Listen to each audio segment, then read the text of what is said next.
The story begins with Dodd glancing out the window and feigning thought. According to the butterfly effect, humanity's fate can change from a single simple choice. In other words, it's like a nodule phenomenon. At least to me it is, because up to now I've made quite a few regrettable choices. Just as he thought this, a girl's voice outside suddenly startled Dodd. Honey, honey, can you hear me? I knew you were in there, so I came. You'd better open the door. I asked Ophelia, the guild housekeeper. She said you don't have any classes today. Are you planning to ignore me forever? Turning toward Dodd and hearing the familiar voice, his face drained as if he were about to die, sweat poured out and he screamed inwardly. There was no stalker like her. Then, as if to prove Dodd's thoughts, the girl outside thrust a sword straight through the door, as if trying to break in. Then I'll make my own way in, she said calmly. Dodd cursed her silently, that crazy woman. Thinking that, he hurriedly reached out and shouted to stop her. You can't do that, it's against the rules.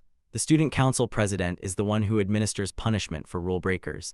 In response, his girlfriend revealed a shocking fact. Unfortunately for him, she was the student council president. No sooner had the words fallen than the door itself split into pieces and shattered into fragments. Then the unfamiliar girl stepped into the room and scolded. Lately you've been avoiding me a lot, exactly 32 times. You even kept count, Dodd grumbled. But the unfamiliar girl paid no mind and calmly made a proposal to the protagonist. I have a question for you. Dodd Campbell, will you marry me? The line came from a girl dressed in something like a uniform with a long sword at her hip. Before the protagonist could answer, another girl's voice sounded beside him. What are you saying, Princess Tristan? I didn't expect you'd go for a taken pot. Is that how your family behaves? These words came from a purple-haired girl sitting by the window who also had a pair of animal ears on her head. Seeing her, Tristan's expression turned serious and her voice cold. Isn't that too flashy a target for an assassin? There will be many witnesses. In reply, Sierra stuck out her tongue playfully. Killing all the witnesses is my motto, princess. Down below, Dodd blinked and quickly interjected. Wait, I'm extremely uncomfortable right now. I haven't even thought about marriage. No sooner had he spoken than his roof was blown apart, and a blue-haired girl landed inside. Seeing her appear, Dodd involuntarily called out, Rur. And sure enough, Ruru had the same goal as the others. She turned to Dodd excitedly and said, Live with me, Dodd. The wedding preparations are done, only you're missing. Hearing this, a black-haired girl suddenly appeared with a murderous glare and swung a chain at Ruru.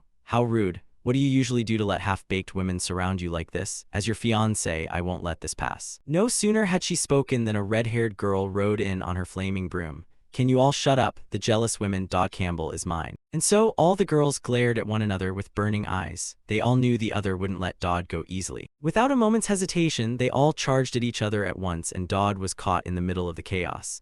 He could only scream in despair. Why are you all babbling to each other on your own? So how did this all happen? Let's see. It was the survival game that put me in this situation. It's called Savior Rising, or Sorry for short, a fresh academy story aimed at spirited youth. It has a bit of a Precious World vibe, but the characters are familiar and stable. When I cleared the game and saw the ending, I found it quite fun and a little rewarding. But the next day I was sucked into the game. Sound plausible, right? Hey, it's not like I cursed the game and some divine developer targeted me, right? I wasn't even attached to the protagonist. Anyway, I ended up inhabiting the character Dodd Campbell. He doesn't have any power at all and is merely the heir of an obscure viscount. He's just a third-rate background character in that world. Agriculture is the main economy of the Campbell Viscountcy. Also, there are no dungeons there like the ones scattered across the empire. It's barely mentioned in Sari's main storyline. So the news that a Viscount's son was entering the Royal Academy became a sensational story. On the day Dodd was about to depart for the academy, his father and all the people of the Viscountcy came to send him off with unimaginable joy. His father couldn't hold back his emotion. Finally, you're leaving. Dodd, you are the pride of our Viscountcy. Take care and don't cause trouble. Alphonte gathers the descendants of every noble in the empire. The best thing you, a Viscount's son, can do is not attract attention, understand? His father's overly thorough reminder made Dodd give an awkward laugh. Haha, I told you I understand. Then he checked his status panel. Status info, Dodd Campbell. Strength, low. Agility, low. Stamina, low. Luck, low. Authority, low. Skill info, none. Mastery info, none. No special talents, no unique gifts. Staring at his pathetic status panel, sweat poured from Dodd's face. He didn't know how he could safely graduate from the academy with such weak stats. Everything was low. Even I, a seasoned player, had never seen starting stats this bad. The system's main task for Dodd was to enroll in the academy and be assigned to a class. According to the game system, ignoring the task ends the game, because the Alphonte Academy I'm about to enter will fall into chaos from the villain's brutality. I absolutely won't do anything that could threaten my life. Thinking that, Dodd gave his father a look full of confidence. Don't worry, I'll do my best not to attract anyone's attention. I won't entertain any grand dreams of raising the Viscountcy's fame. I'll keep my grades below average. With that, he said his goodbyes and boarded the train to the Royal Academy. but fate seemed to be toying with him. The events never went smoothly as he wanted. Isn't the heroine supposed to handle everything herself? Not attracting attention is what a true loner should do. My academy life officially began, so why was I on the same train as her right from the start? Before Dodd sat a stunningly beautiful girl with silver hair. She spent the train ride reading a book and sipping tea, but don't be fooled by that beautiful appearance. From my gaming experience, I knew exactly who she was. She was Elnor Aranari's La Tristan, the bloodthirsty, corpse-burying final boss of that world. In the scenarios, she and the protagonist repeatedly clashed and gradually lost their minds. The dormant existence of the Grey Demon eventually consumed Elnor's body and turned her into the final boss. No one but the protagonist completed that final development capable of confronting her. Opposite him, Elnor, still engrossed in her book, seemed to sense Dodd starring and called out, "Do you need to see a doctor?" His face didn't look well. Hearing that, Dodd saw the female antagonist notice him. His face went pale and he hurriedly waved his hand. "Ah, no, I'm fine." Elnor continued speaking, though her eyes never left the book. "My choice to sit here instead of first class was deliberate to show that our ducal family is a high-ranking noble house. Sorry for making you worried. Anyone who shares a carriage with me has that expression." Her voice was a bit cold but gave Dodd a strangely different feeling. He thought to himself that she was nothing like he remembered. Keywords used to describe Elnor were perfection-seeking and bold. So what did this sensitive side of hers mean? From Elnor's viewpoint, seeing Dodd not answer, she prompted again, "Why aren't you answering? Are you curious about something else?" In reply, Dodd awkwardly scratched his head. "Ah, no, it's nothing, you're really kind." Hearing that, Elnor paused her reading, looked at Dodd and asked, "Kind? Are you hearing something, or have we met before?" Faced with this, Dodd immediately became flustered. He cursed himself silently and hurriedly explained, "Ah, no, I just heard you're quite strict." Seeing his flustered state, Elnor sighed and returned her attention to the book. "You really are a strange one." At her words, Dodd could only force a crooked smile. "Yes, I've heard that a lot, heh heh." After saying that, he began to pray silently. "I'm just an extra, don't get involved, don't involve me. I should stay quiet and stare out the window." Come to think of it, the scenery looked magnificent. There was even a boulder rolling toward us. Thinking that, Dodd seemed to snap awake. His eyes bulged out, and the giant rock was already flying toward the window. With no other way to protect himself, Dodd immediately turned to beg Elnor, "Student Council President, forgive me." Saying that, he reached toward her. A second later, the giant rock slammed into the carriage, causing a massive explosion. Clouds of smoke billowed straight up. Yet despite the sudden accident, Dodd and Elnor remained safe, because they were currently protected by some kind of necklace. Dodd realized this, so he lunged and clung to Elnor to get inside the necklace's protective range. Elnor always carried that, an identification and crafting armor for a mature skeleton. With all stats being low, I wouldn't survive. Dodd clenched his teeth and silently awaited the shock of the blast to pass. Only when Elnor's prompting voice sounded did he regain himself. "Are you okay? Can you sit up? It's heavy." Her words made Dodd startle and realize his face was buried in her ample chest. He blushed and hurriedly sat up, stammering, "I'm sorry." Before Dodd could finish, Elnor cut him off. "It's fine, you did that to save me. This is the first time a man has approached me so boldly. But thanks, I get your meaning, so don't apologize." Elnor's words made Dodd's face flush with shame because she had completely misunderstood. Mr. Dodd had dived at her only to benefit from the armor. She didn't know his true intention. Elnor sat up, adjusted her hair, and asked his name. From the protagonist's perspective, at that question he felt a sudden unease, as if answering would mean running into her all the time. What should I say? If I tell her, what will she do to me? After thinking that, he nevertheless gave his full name, Dodd Campbell. Elnor nodded. "All right, I won't forget this. I'll repay you later." No sooner had the villainess spoken than Dodd received a system notification. "You have attracted the attention of a villainous character. Conditions for receiving a special gift have been met. You have acquired the skills Desperate Survival and Lethal Charm." Seeing that message, Dodd's face went completely dumbfounded. Time passed quickly, and now a team of medics had arrived at the site of the train accident to treat the injured. Was it because this train came from Alphonte? Thanks to special security measures, casualties were few. Those who had been checked were now able to go. Next, Dodd sat back in the carriage to continue his journey. While traveling, he took the chance to check the system notifications about the special gifts. The first gift, Linked Fate. When you receive more attention from those with villainous traits, you will receive various rewards. This system message made Dodd stroke his chin and brood. No wonder he couldn't discover the activation conditions back in his lackluster domain. Not to mention villainous traits in that carefree land. Finding even a neutral person was difficult. No wonder this gift had never been triggered. Should I check what I just received? Unable to suppress his curiosity, Dodd quickly inspected his new acquisitions. First was Desperate Survival, rank unknown. Your stats increase when you enter dangerous situations. The effect scales with the level of danger. The next skill was Lethal Charm, rank unknown. It makes it easy to attract the attention of those with villainous traits. The more extreme the situation, the stronger the effect. Dodd felt conflicted about the two, relieved and worried. Desperate survival would surely be useful in combat and help him survive. But on the other hand, lethal charm, could I really have something like that? Villainous traits. Villainous characters in the game included a warrior crazed by battle, a berserk sword god, one who cleaved anyone daring to enter a 3-step radius. A bloodthirsty assassin would kill anyone for the right price. A mage prodigy who had lost all sense of the world. They were all just troublemakers, but now whatever right. What mattered was that I got a skill to help me survive. Strangely, the skill ranks were recorded as unknown. Even as an SR-ranked veteran, I had never seen that before. What could it mean? Across from him, the doctor, seeing Dodd's face flicker with emotion, asked with concern, "Hey, are you all right? Should I do another psychological evaluation?" "Ah, no, I'm fine," Dodd replied hastily. Time passed quickly like that. The carriage had brought Dodd straight to Elefante Academy. Cut to a large plaza inside the academy. At this moment, a professor's voice rang out as the freshmen gathered. "Although the unfortunate incident occurred, I thank you all for arriving safely. This year's freshmen are truly impressive." Back to Dodd, he paid no mind to the professor's speech. Instead, he was recalling his conversation with the doctor in the carriage. The doctor had asked, "But you're just the son of an obscure viscount with no connections, right?" "I was also a former student of Elefante and come from an obscure noble family. The Tristan domain has many enemies. You'd better stay away from her from now on. If you stick around that group of high nobles, you'll get into trouble." "I'll remember," Dodd replied. At that moment, the system issued a reminder related to Elnor. Only 2 days remained until the first stage faith event. Thinking that, Dodd let out a dismal sigh. "Don't kid yourself, whether I want it or not, I'm involved with her now. At this academy, where whispers run rampant, it's nothing compared to her being a candidate to become the final boss. Just standing next to her is like signing your own death warrant." Before Dodd could think much longer, a loud shout rang out ahead. "Dodd Campbell, you bastard, why are you spacing out?" Hearing that, Dodd snapped out of his spiraling thoughts and looked toward the source of the voice. A few students were looking at him with teasing eyes. Hey, look at that country bumpkin. Everyone else has paired up already, only you're left. Your opponent gets auto-assigned." The brown-haired guy said this while pointing at Dodd. Seeing that, Dodd hurriedly ran down and muttered a curse at himself. Right after the opening ceremony, the combat trials start immediately. Scratching his head, Dodd asked, "Excuse me, who am I paired with?" He said it calmly, but inside he was freaking out.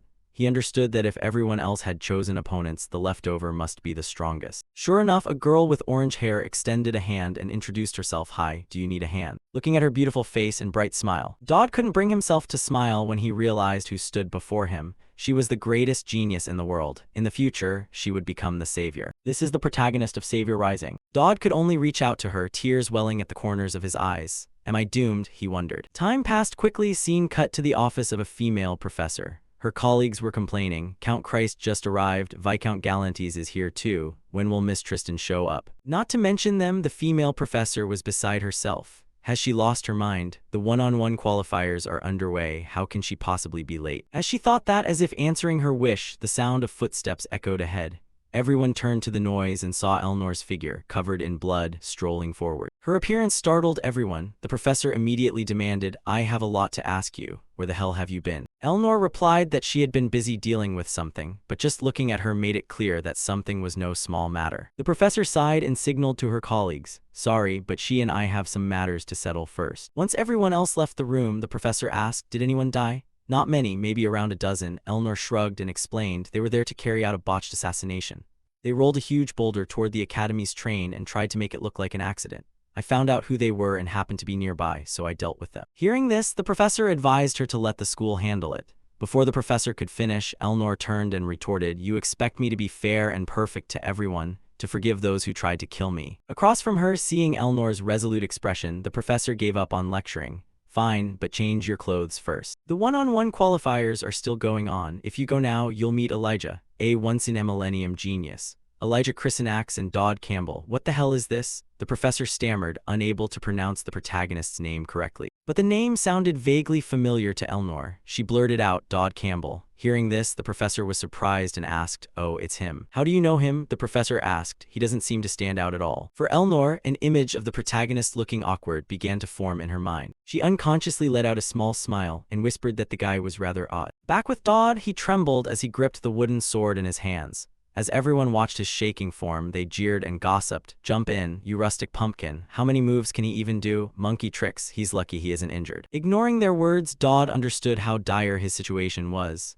His stats were terrible. If he took a hit from her, he might be done for. So this might actually work to my advantage. It's definitely a dangerous situation, right? I have nothing left to lose. I'm sure the villains I'll face are among these people. If I don't die, at least I can draw their attention with my information edge and these boosted stats. Maybe I'll survive, Dodd thought to himself. Meanwhile, across from him, Elijah saw the protagonist's tense, sweating face and anxiously said, "Hey, be honest with me, you're actually really weak, aren't you?" "I was right. I was about to beat you senseless earlier, but if that's the case, never mind." Hearing this from the swordswoman, Dodd curiously asked, "Beat me senseless? Me, why would you do that?" Elijah's slightly annoyed face answered, "You're the one who came with that girl Elnor, right? I hate her. Not just her, I hate the Tristan family. They're all demons." Back in Dodd's viewpoint, he now understood everything. She actually said that she's bold. Although she couldn't articulate it, the story implied she opposed the Tristan family on many issues. I get it, because of the family scandals. Thinking that, Dodd explained, "I was just in the same place as her." Facing Elijah, she wouldn't accept the explanation.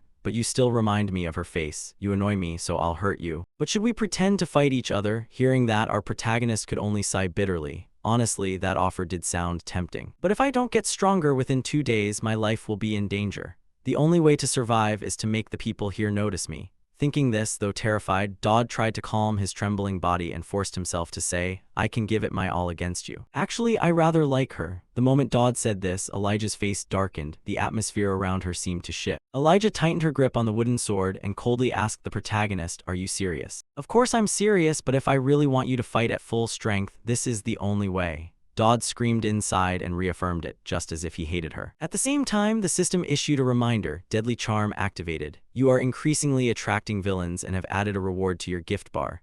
Back to Elijah. Upon hearing Dodd, she decided not to hold back. "Is that so? Then I won't feel remorseful." Saying that, she pushed off with both legs and lunged forward like an arrow through the wind, bringing her sword down in a blinding swing. At that speed, her attack immediately cleaved Dodd's wooden sword in two. Luckily, he had kept his eyes wide to watch Elijah's movement, so he was able to jerk his head back and narrowly dodge. Although Dodd still couldn't hide the panic on his face. His evasion surprised Elijah a little. "Oh, you dodged that, so you're not exactly weak after all. Then I'll go a bit harder." Saying that, the swordswoman Elijah took up an attacking stance again. This time, she was obviously more serious. Just looking at the way she held her sword made Dodd's hair stand on end. A string of glaring red system alerts kept warning Dodd that he was in a dangerous situation. Danger, not life-threatening. Activate desperate plea for survival notification just appeared, and Dodd felt an invisible surge of power well up inside him. Then, as a natural reflex, he unconsciously thrust a punch straight forward, and it happened to hit Elijah in the face. The result was a punch rated rank X, the highest rank. Elijah's body flew backward like a cannonball, and slammed into the wall, the impact causing a massive explosion. This left Dodd and all the other freshmen staring in wide-eyed shock. Dodd Campbell, whose stats were all at rock bottom on his first day at Elefante Academy, had just defeated the protagonist of this world. As a consequence, the Academy's professors immediately called an emergency meeting. In the meeting, a green-haired professor spoke up. "The first possibility is that this brat Dodd is hiding his cards." At that, a teasing voice rang out. He changed his tune about him quickly. Conrad." Professor Conrad replied calmly rather than angrily. "Anyway, none of this adds up. Everyone here is knowledgeable. Surely they know he had no combat skill or strength before the duel." "But that strike packed a punch." "What do you mean by packed a punch?" a professor opposite asked. Conrad fell silent for 2 seconds and then elaborated. "I mean not only Elijah Christinax, no one could have come out unscathed from that blow. First, I estimate the chance he defeated future warrior Elijah Christinax is 0. But by some banned substance or tool, by some method, he temporarily increased his strength. The remaining possibility is that he truly is a prodigy." His words rendered the other professors in the meeting silent, unable to reply. After a dozen or so seconds, a beautiful blue-haired female professor adjusted her glasses and shook her head. "But his victory is really hard to accept. Kindred, the border marquis and Elijah's patron, won't sit idly by. But if we ignore a student with such great potential, it would be a huge loss for our academy. Soon we'll know whether he's a fraud or not, so let's wait and see what comes to light." Her remark made the green-haired Conrad frown in confusion and ask what she meant. The female professor replied calmly, "This year's incoming class has many interesting students. Some are so unique we must treat them specially. If this student truly is as special as you say, I'm sure he'll find a place among this year's new intake." Thus, Dodd defeating Elijah with a single blow sparked a huge uproar and even made the breaking news. All eyes turned to him. Dodd Campbell, who exactly is he? Maybe he's the son of the Imperial Knight Commander, or perhaps the greatest talent ever at the Academy. A new star shockingly collapsing right after enrollment. Looking at the paper in his hands, Dodd sighed as if facing death. The news from where I came from and in this game, are they for real? He tossed the newspaper aside and checked the system notification related to the character info gift for Elnor Aranari's La Tristan. Trust level 1 rose to trust level 2. Reward available, character event D1 from Baron Lupin, curiosity level 1, plus 50 points. Baron interest level 3, plus 140 points. Reading these notifications, Dodd quickly pieced a few things together. So curiosity rises to liking, then to trust, and I can spend the points in the point shop. The most curious person is Elnor, but why the final boss, someone who shouldn't be interested in me, is this intrigue? Despite his protests, Dodd immediately claimed the reward. Receiving Elnor's gift granted him the Tristan clan swordsmanship trait. The unexpectedly good reward made Dodd's eyes widen. A clan famous for swordsmanship? Let's see. Their clan is tied to demons, but screw it. After that, he noticed Elijah now had curiosity level 4 about him. However, he couldn't claim a reward yet. Why am I here with them? Rewards are only for villains who have a positive interest in you. She's not a villain and doesn't have a positive interest in me. Just as he thought that and hadn't had time to study it further, a knock on the door from outside made him startle and turn around. Next, a familiar voice called out, "Is this Dodd Campbell's room?" "It's me, Elijah Christenax. Can I come in?" Back in Dodd's view, he had sworn not to get involved with main characters or antagonists. So when this heroine approached, his face went pale. He bit his lips and wondered why she was here. Would she leave if he didn't answer? Outside, as if reading his thoughts, Elijah said, "Hey, I know you're in there. If you don't answer, I'll break this door down." Her threat made Dodd shout back, "Are you crazy?" Outside, hearing Dodd reply, Elijah softened her voice. "You're in there. Can you open the door?" "I have something to tell you." "What is it?" Dodd stammered. "Oh, just things so we can get to know each other better," Elijah answered. Time passed quickly. Elijah the swordswoman paced the corridor, then sighed and muttered. He should have agreed. Why get so tense? What's his problem? "I don't know how to make friends with boys." The thought made Elijah a little frustrated. And while not paying attention, she seemed to bump into someone, causing the food bag the other person held to fall to the ground. "Oh, you should watch where you're going," the person opposite scolded, and Elijah hurriedly helped pick up the food bag. But when she looked up and realized she had bumped into Elnor, Elijah froze. An image formed in her mind of a blonde-haired boy standing on a sea of flames, telling her to run. Looking at Elnor, Elijah began trembling uncontrollably. Her hand gripping the food bag tightened until the veins stood out. "I'm fine," Elijah replied hesitantly, and loosened her grip on the sword's hilt. "I grabbed the sword out of instinct." Elijah worriedly watched Elnor, wondering silently whether she could defeat her in her current state. "Elnor Tristan, she must have seen my hand, right? But why hasn't she thought to respond to it? Does that imply she doesn't even need to react to me anymore?" Across from her, Elnor indeed paid no mind. Instead, she reached forward and demanded, "Give it back, hand it over." In response, Elijah's trembling hand returned the food bag to Elnor while wondering inwardly, Dodd, how could he be connected to this girl? After returning the item, the two of them brushed past each other.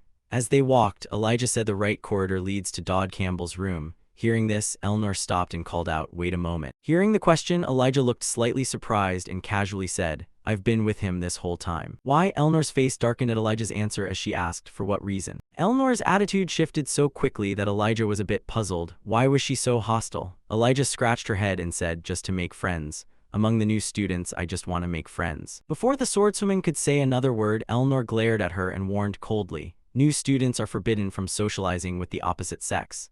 "Forbidden?" Elijah asked in confusion. Before she could finish, a red gleam appeared in Elnor's eyes as she said, "I've just established one of those. So from now on, you must not set foot near his room." Elnor's uncompromising words made Elijah smell something suspicious. "Excuse me, but what is your relationship with him?" the council president asked. Elnor turned away nonchalantly and added, "He's nothing to me. Still, remember what I just told you." Back in her thoughts, Elijah grew more suspicious the more Elnor spoke. There's something between those two, though it's just for gathering information. I should still keep befriending him. Time passed quickly, cutting to some massive building. Today, countless freshmen had gathered because it was the day of Alfonte Academy's class cooperation exam. This test is designed to thoroughly analyze every aspect of students. Pupils are divided into teams after one-on-one matches, and because I defeated that warrior candidate, I was placed into the highest level group. Everyone looked incredibly proud, except for me. I felt worried. The biggest problem is that girl. I rejected her yesterday, and now she's on my team. That's painful. Thinking that, Dodd spat and glanced at the system screen beside him. Elijah's curiosity level toward him had reached 5, but he still couldn't claim the reward. Near an interest level change for an important character, a special event will trigger when the interest state shifts. Seeing that, the protagonist could only force a goofy smile. Haha, she increased her interest in me again. What's going on? Thinking back to the letter and food last night, does that mean someone is watching me? Why is all this happening to me? But whatever, focus on the exam. Maybe not too much will happen this time. After all, it's part of the main art. At the front of the group, Student Council President Elnor crossed her arms and announced, "Hello everyone, I'm Elnor. I am in charge of this exam. Her appearance startled the protagonist. What? No way, it's a coincidence. Elnor's event is indeed today, but is she really in charge of us? It would be stranger if nothing happened during the exam. As for why Elnor was assigned to supervise Dodd's group, the strongest group, that was also because of Dodd. In the professors' meeting the previous day, they agreed that if Dodd truly was a talent capable of subduing the warrior candidate, they eagerly wanted to see his performance in the class cooperation exam. Let the student council president proctor the exam as a precaution. Back in the present, the swordswoman Elnor turned and reminded them, first, move to the testing area, we'll receive the questions there. With that, the group filed into the testing building one after another. But not long after they started, the hallway suddenly went pitch black. Wow, this place looks cool, someone exclaimed as the lights had just gone out. Seeing this, the swordswoman Elijah involuntarily turned to Elnor beside her. She said she would receive the questions after we arrived here, right? So is this also part of the test? Hearing the question, Elnor only fell silent, scanning the surroundings without saying a word. As for Dodd, he was the clearest about the current situation. The system had just sent him a notification. The Elnor event was now active. Event: the next assassination, surviving assassins are still targeting her. Protect this target. Reading the notice, Dodd could only sigh gloomily. This is a trap, not a test anymore. Up ahead, a few students nervously told each other they'd handle it, not to worry, and that they should move on. Who knows what could happen here? Back with Dodd, he glanced around and realized something. Wait, looking again, these people are all members of the protagonist's party. If I remember the plot correctly, this is where they first met. So the people in this room are quite important to the story. Thinking that, a spark lit in Dodd's mind. He immediately pointed at the map carved on the wall and voiced his thought.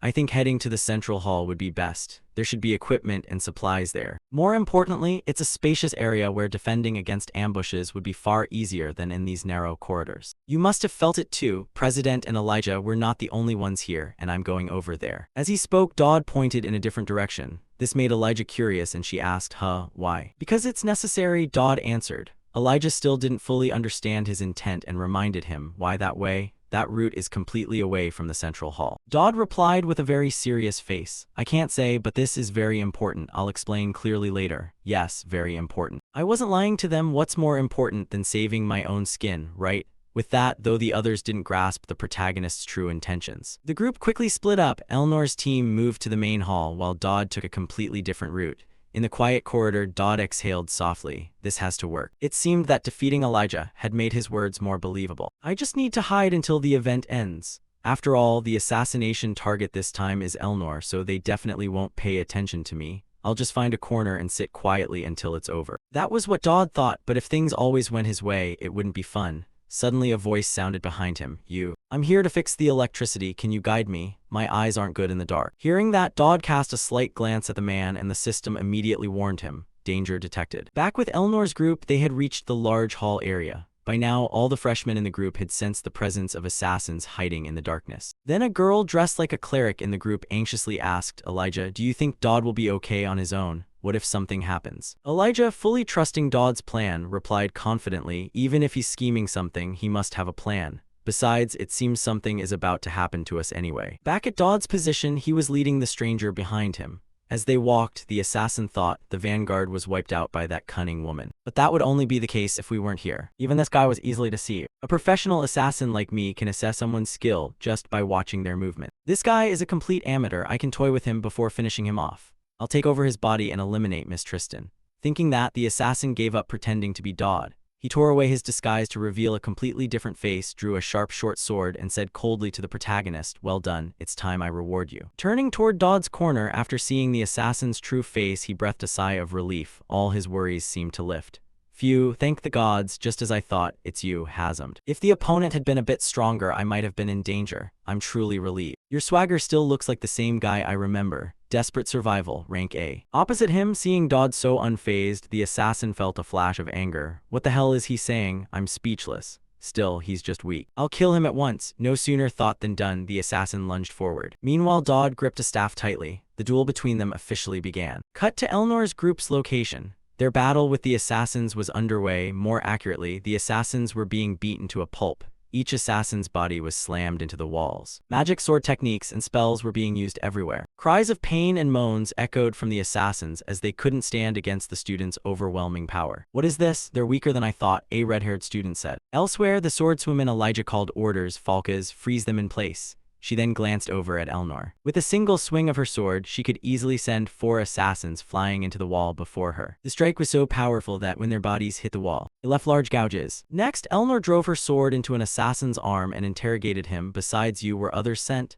If you don't answer, I'll break your neck. As she spoke, she twisted the blade, opening the assassin's wound. He screamed in agony. Unable to bear the pain, the assassin spat out everything. After hearing that, Elnor asked again, "You mean Hazmed of the Crescent Moon? Is he in this building or nearby?" In response, the assassin, not yet sufficiently broken, still blustered and refused to answer. "I won't tell you." No sooner had he spoken than Elnor stomped his face into the floor and warned, "He's here with us, isn't he?" Below, the assassin felt as if his skull were about to be crushed. With no choice, he betrayed Hazmed and confessed, "Yes, he came with us, following behind." Watching this, the swordswoman Elijah asked in puzzlement why she had gone that far. In reply, Elnor slowly turned back and warned, "They tried to kill me. And Hazmed of the Crescent Moon is an assassin who can take another's form by killing them. According to her, who is the easiest target for him in the building right now?" Hearing this, Elijah's mind immediately jumped to a name and she probed. Could it be Dodd? Did he use himself as bait to draw out the strongest enemy? There are assassins hunting her. Why would he go so far away? What is the relationship between him and her? Elnor cut Elijah off before she could finish. "I've said it already, we have nothing, at least as far as I know. Return to Dodd's fight with the assassin Hazem." At this moment, Hazem's thoughts kept racing. "I'm a professional assassin. A guardian spirit is supposed to be a barrier against slashing attacks. That only reacts to weapons. So why is it here in a place like this? The academy is ancient and mystical, so I guess it makes sense. It's fine since an assassin is a weapon itself. But why has it come to this? Right now, Hazem's situation isn't much different from that of his subordinate assassins. Dodd had made him cough up blood with just a wooden staff. The strikes the protagonist unleashed were lightning fast. Hazem couldn't even react before taking countless blows. At the same time, Dodd received a system notification. "You have successfully used a sword skill. Your Tristan swordsmanship proficiency has increased." Seeing this, Dodd paused briefly to catch his breath. Meanwhile, Hazem sat back against the wall, constantly coughing blood. He finally understood why Dodd was so strong.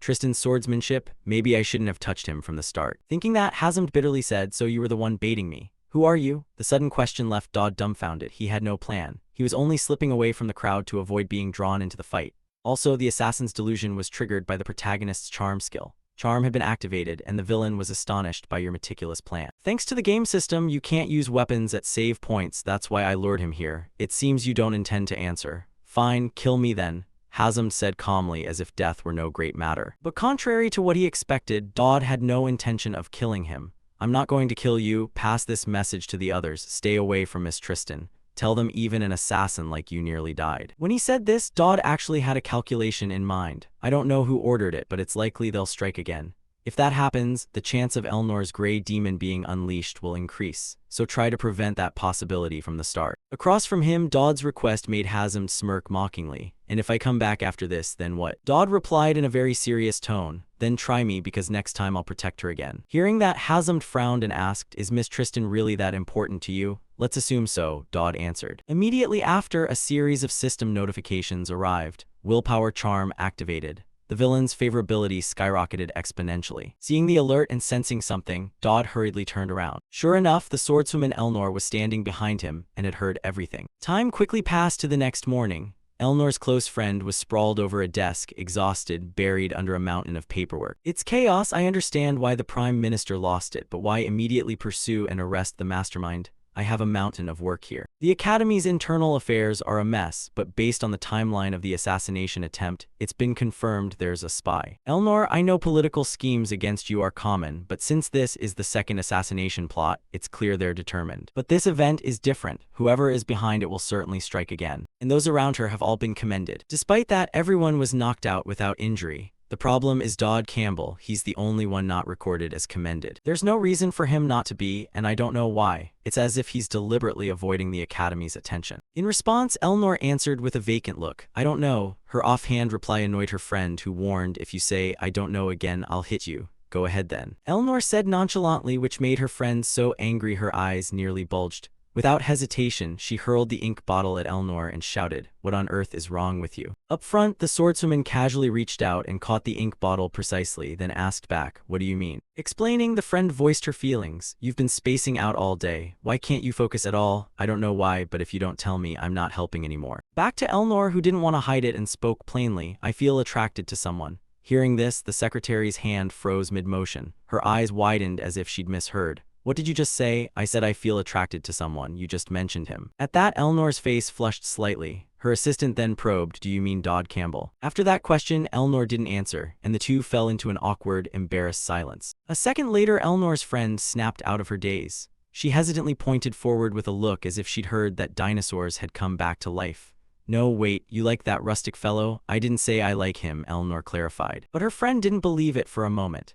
She began to lecture, I don't see what's so captivating about him, but if Duke Tristan hears this, what will he say? In response, the swordswoman put the ink bottle back on the desk and reiterated, that old man will definitely be furious. And I'm not infatuated with him, not that ape. The assistant muttered under her breath, scratched her head, and added, oh well. Anyway, he treats you well, right? Normally you'd be suspicious. As a Tristan heiress, you should be more cautious. Elnor nodded in agreement. That's true, but I just want to test him. I only need to observe him closely. As she said it, she stared at Dodd's photo on the desk. Back with the protagonist, he lay on his bed, staring blankly at the notice in his hand, baffled. The paper read, regrettably, Dodd Campbell, we cannot currently determine your class affiliation. The research team is conducting a project to produce the optimal result. You may expect good news in the future. Reading that, our protagonist could only complain to the heavens. Expect what? Just toss me into some old class and forget me. But if I follow the rules, shouldn't I be placed in a special class like Elijah's team? Why are they leaving me out like this? Thinking it over, Dodd sat up and checked the system notification.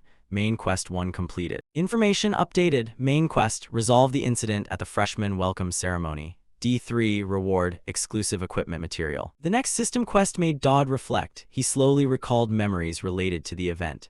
The freshman welcome determines a character's class, marksman, warrior, mage, cleric, and so on. Your specialized class is decided by what you focus on. Just as Elijah uses a sword, I'll build my character around strength. Accordingly, I'll obtain exclusive equipment materials compatible with that. At that, Dodd tapped the screen. The system interface switched to information on Elnor and Elijah. Elnor's trust in Dodd rose from level 2 to level 5, temporarily increasing affection. A special reward is available. She's a standout character. When affection shifts to love, a special event triggers. 3 days remain until the meetup event. For Elijah, her interest in Dodd reached level 5, nearly shifting to affection. She's also a standout character. When affection shifts to love, a special event triggers. 3 days remain until the meetup event. Seeing the key character's interest in him rising in the game, Dodd could only groan and rub his face. The only problem is that the protagonist's final boss and the main quest events happening simultaneously means something big is definitely about to go down. Next, as if to soothe Dodd's fragile spirit, the system granted him Elnor's reward gift. You have obtained the copy skill. You can copy a target skill. At that, all of Dodd's frustration vanished. His eyes popped wide like a cow's as if he might have misread it. Oh my god, what's this? Copy a skill? It's insane. I can copy the final boss's skill. Yeah, but using this now would be a huge waste. Even though Elnor is currently at the top of the Academy's food chain, like Elijah as a lead, Elnor is a final boss with growth potential. She'll get more broken skills later, so there's no reason to use the copy skill right now. For now, I'll prepare for the event in 3 days. Luckily, I already know some things that will help survival. Thinking that, Dodd's eyes lit up. Time quickly passed to evening. Scene changes to the old equipment warehouse. Dodd was now wearing a black outfit and a half-face mask. He was using a low-tier agility potion, a low-tier shadow mask for increased agility, and low-tier silent step boots.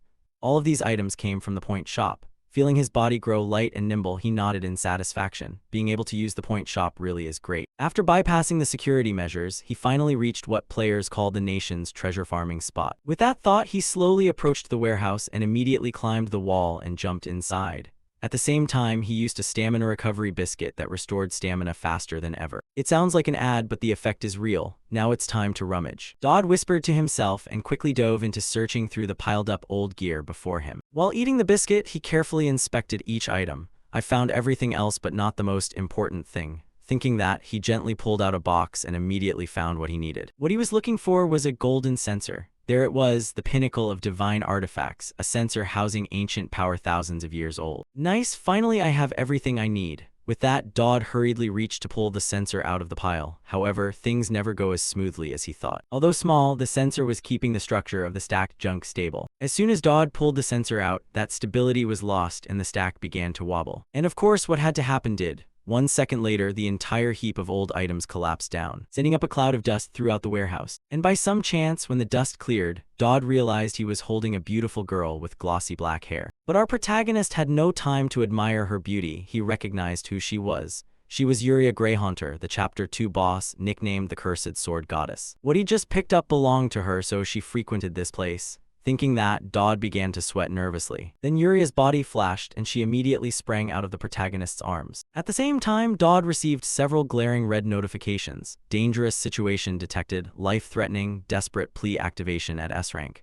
Faced with the alerts, Dodd could only say awkwardly, "Ah, sorry for waking you." Before his words even finished, Yuria's silhouette appeared behind the male lead. She swung the chain attached to her sword directly at Dodd with a wind-tearing whoosh. With that single swing, the blade shredded the wooden crates in front of them. Dodd had to jerk backward to dodge the strike. Faced with Yuria's storm-like, overwhelming attacks, every hair on Dodd's body stood on end. Our protagonist had no choice but to flee like a frightened duck. Yuria's attack range was enormous, so even if he wanted to counterattack, he couldn't get close to her. Last time was just a match with Elijah, now it's life or death. Even with special tier strength, his body still hurt. Thinking that, Dodd realized he couldn't run forever. To protect his little life, he raised his hands placatingly. "It's a misunderstanding, I didn't mean anything, please." Opposite him, Yuria seemed not to hear his words at all. She continued swinging the chained blade like a machine, the sword beginning to gouge the ground into unrecognizable furrows. Meanwhile, Dodd kept dancing with death, narrowly dodging the blade again and again. But no matter how he evaded, everything has limits. Gradually, Yuria cornered Dodd. Then the swordswoman hurled the blade forward with a wind-tearing speed. But for some reason, just before the sword stabbed straight into Dodd's face, it suddenly stopped midair and could advance no further. With no choice, Yuria had to yank the sword back toward her. In fact, Dodd had predicted this. He knew what to do to avoid being sliced apart. It was all due to a curse Yuria bore. Within a 3.5-step radius, any enemy would be killed, but conversely she could not take another step, such was the curse's mechanism. Yuria pointed her sword at Dodd and whispered, "Would you mind taking one step forward?" Dodd, of course, immediately understood what she meant and refused at once. "Why, so you can slash me?" "Exactly," Yuria admitted matter-of-factly. Dodd looked at the swordswoman's resolute face and nearly wet himself. Was there no way to escape? As he thought that, a strange noise came from Yuria's stomach. Gurgle, gurgle, she immediately blushed with embarrassment. But that gave our protagonist a way out. Wait, this is her area where she isolates herself from others. Even teachers rarely come here. Realizing that, Dodd tried a probe. "Hey, do you want a biscuit?" He then took out his stack of stamina recovery biscuits to tempt her. But Yuria was sharp, a bit irritated. She said, "I won't fall for a trap. Are you trying to lure me with food?" Dodd didn't waste words and immediately tossed a biscuit forward, and Yuria's body automatically opened her mouth to catch it like a little puppy. Seeing her own action, Yuria blushed and stammered, "That was a mistake just now," returning to Dodd. Her behavior didn't surprise him in the least. Anyone would be hungry in that state. You can't reason with someone who's starving. After filling the swordswoman's stomach, Dodd finally breathed a sigh of relief. "Phew, I was nearly done for." Behind him, Yuria asked between bites, "But anyway, who are you? Why are you here?" Our protagonist, of course, couldn't say he came to steal, so his big brain scrambled to come up with a cover. "A friend asked me to look after you. Someone I know asked me to take care of you." "Someone you know?" Yuria said, eyes full of curiosity, waiting for Dodd's answer. Meanwhile, Dodd had a bit of a plan, saying that might be useful later. "There's no way I'd run into Yuria this early in the game." With that thought, he continued his performance. "Oh right, don't worry, your sister is doing well in the Holy Nation. The Emperor won't pay attention to the two of you for a while, but you already know that. For now you must lay low, I'll return later." Saying that, a memory about the swordswoman's background flashed through his mind. Yuria originally came from the Holy Nation. She fled to Elefante because of the Holy Emperor. Yuria's sword is notorious as an evil relic, so as its vessel she must bear the 3-step curse. So it's better to tell her about the only relative she has left. She might endure a lot just for that small hope.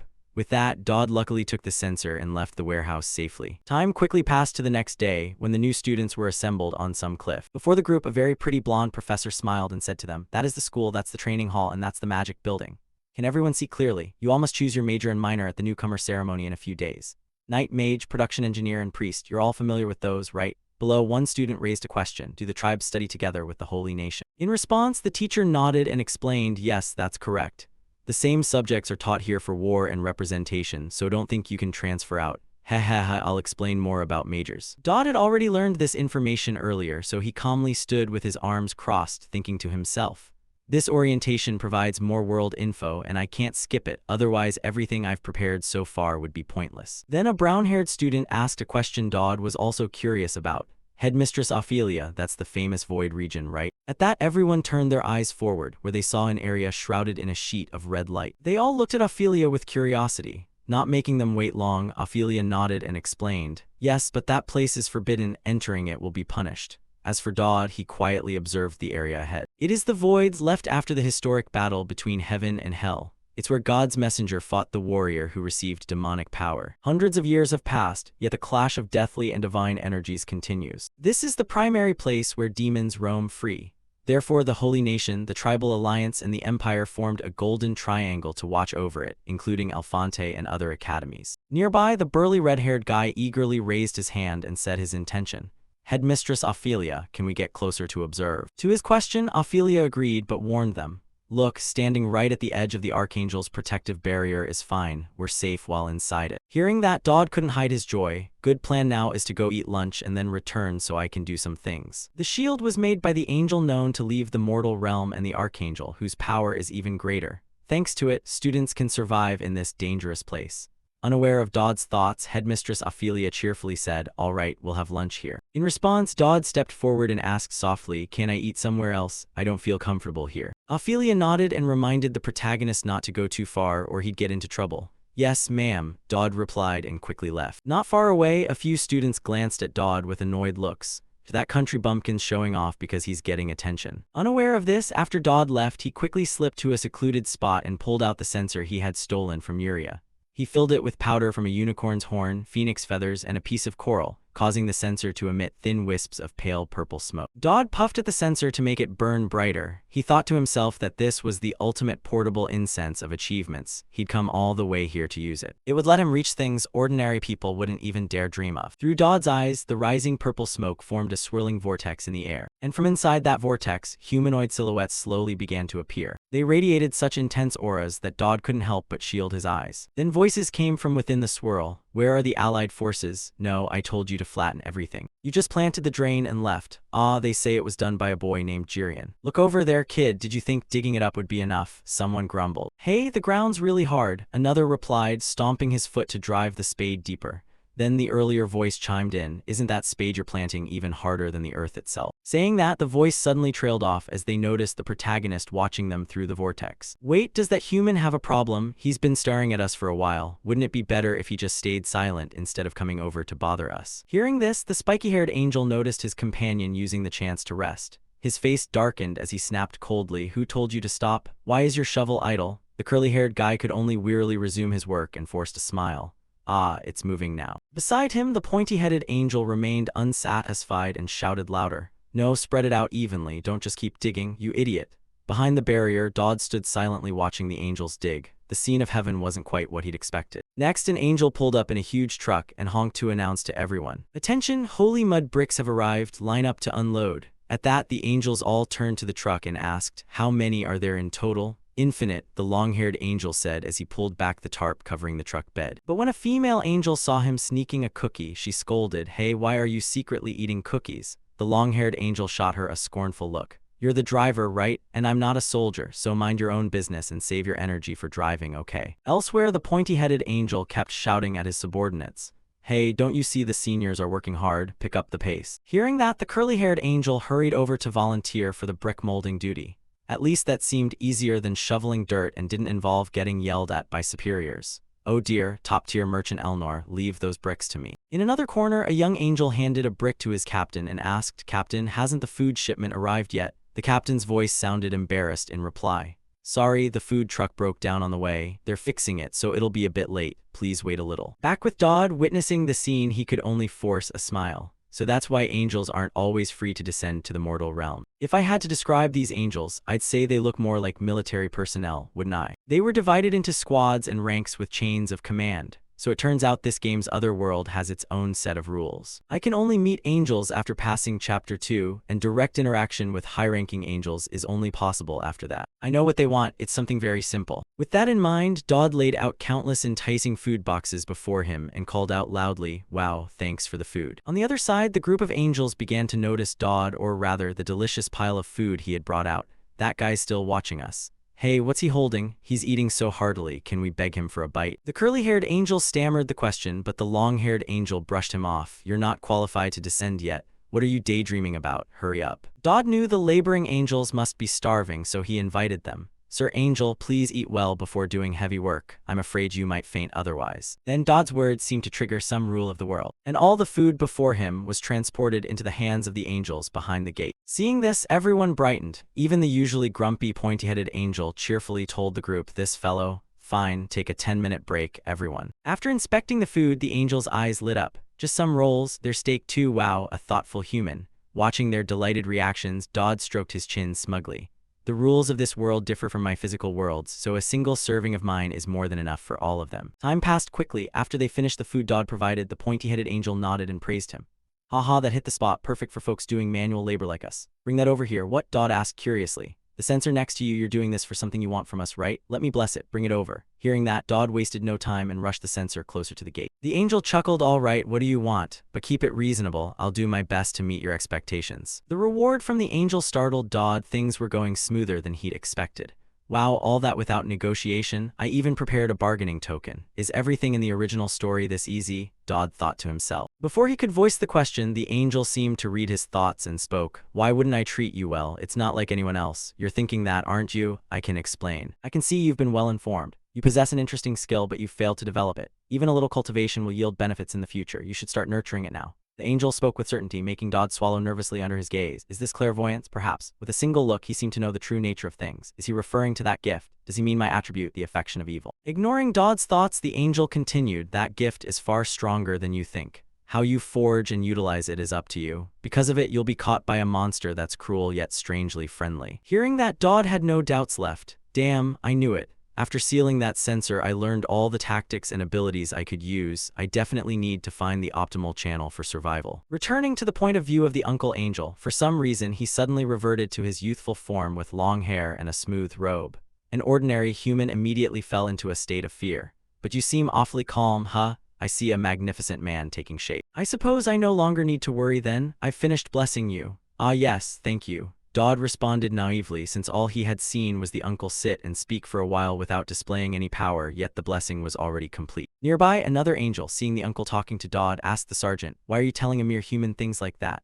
The Uncle Angel replied with a slightly annoyed look, "Have you finished moving those holy mud clods?" "Ah yes, I'm nearly done." The angel answered and hurried away toward Dodd. To be honest, Dodd still didn't fully understand the angel's cryptic words, cruel yet strangely friendly. What on earth does that mean? And a magnificent man, is he overestimating me? Dodd wondered. Meanwhile, before vanishing, the Uncle Angel cheered him on. "Believe in yourself, even the smallest things I pass on to you." Immediately after that remark, the gate in front of Dodd was withdrawn. Back to Dodd, he stood stunned by those words. "I'm just trying not to die, that's all." Still, it was a warning from an angel, so he should consider it carefully. With that thought, he turned to inspect the sensor to see what had been blessed.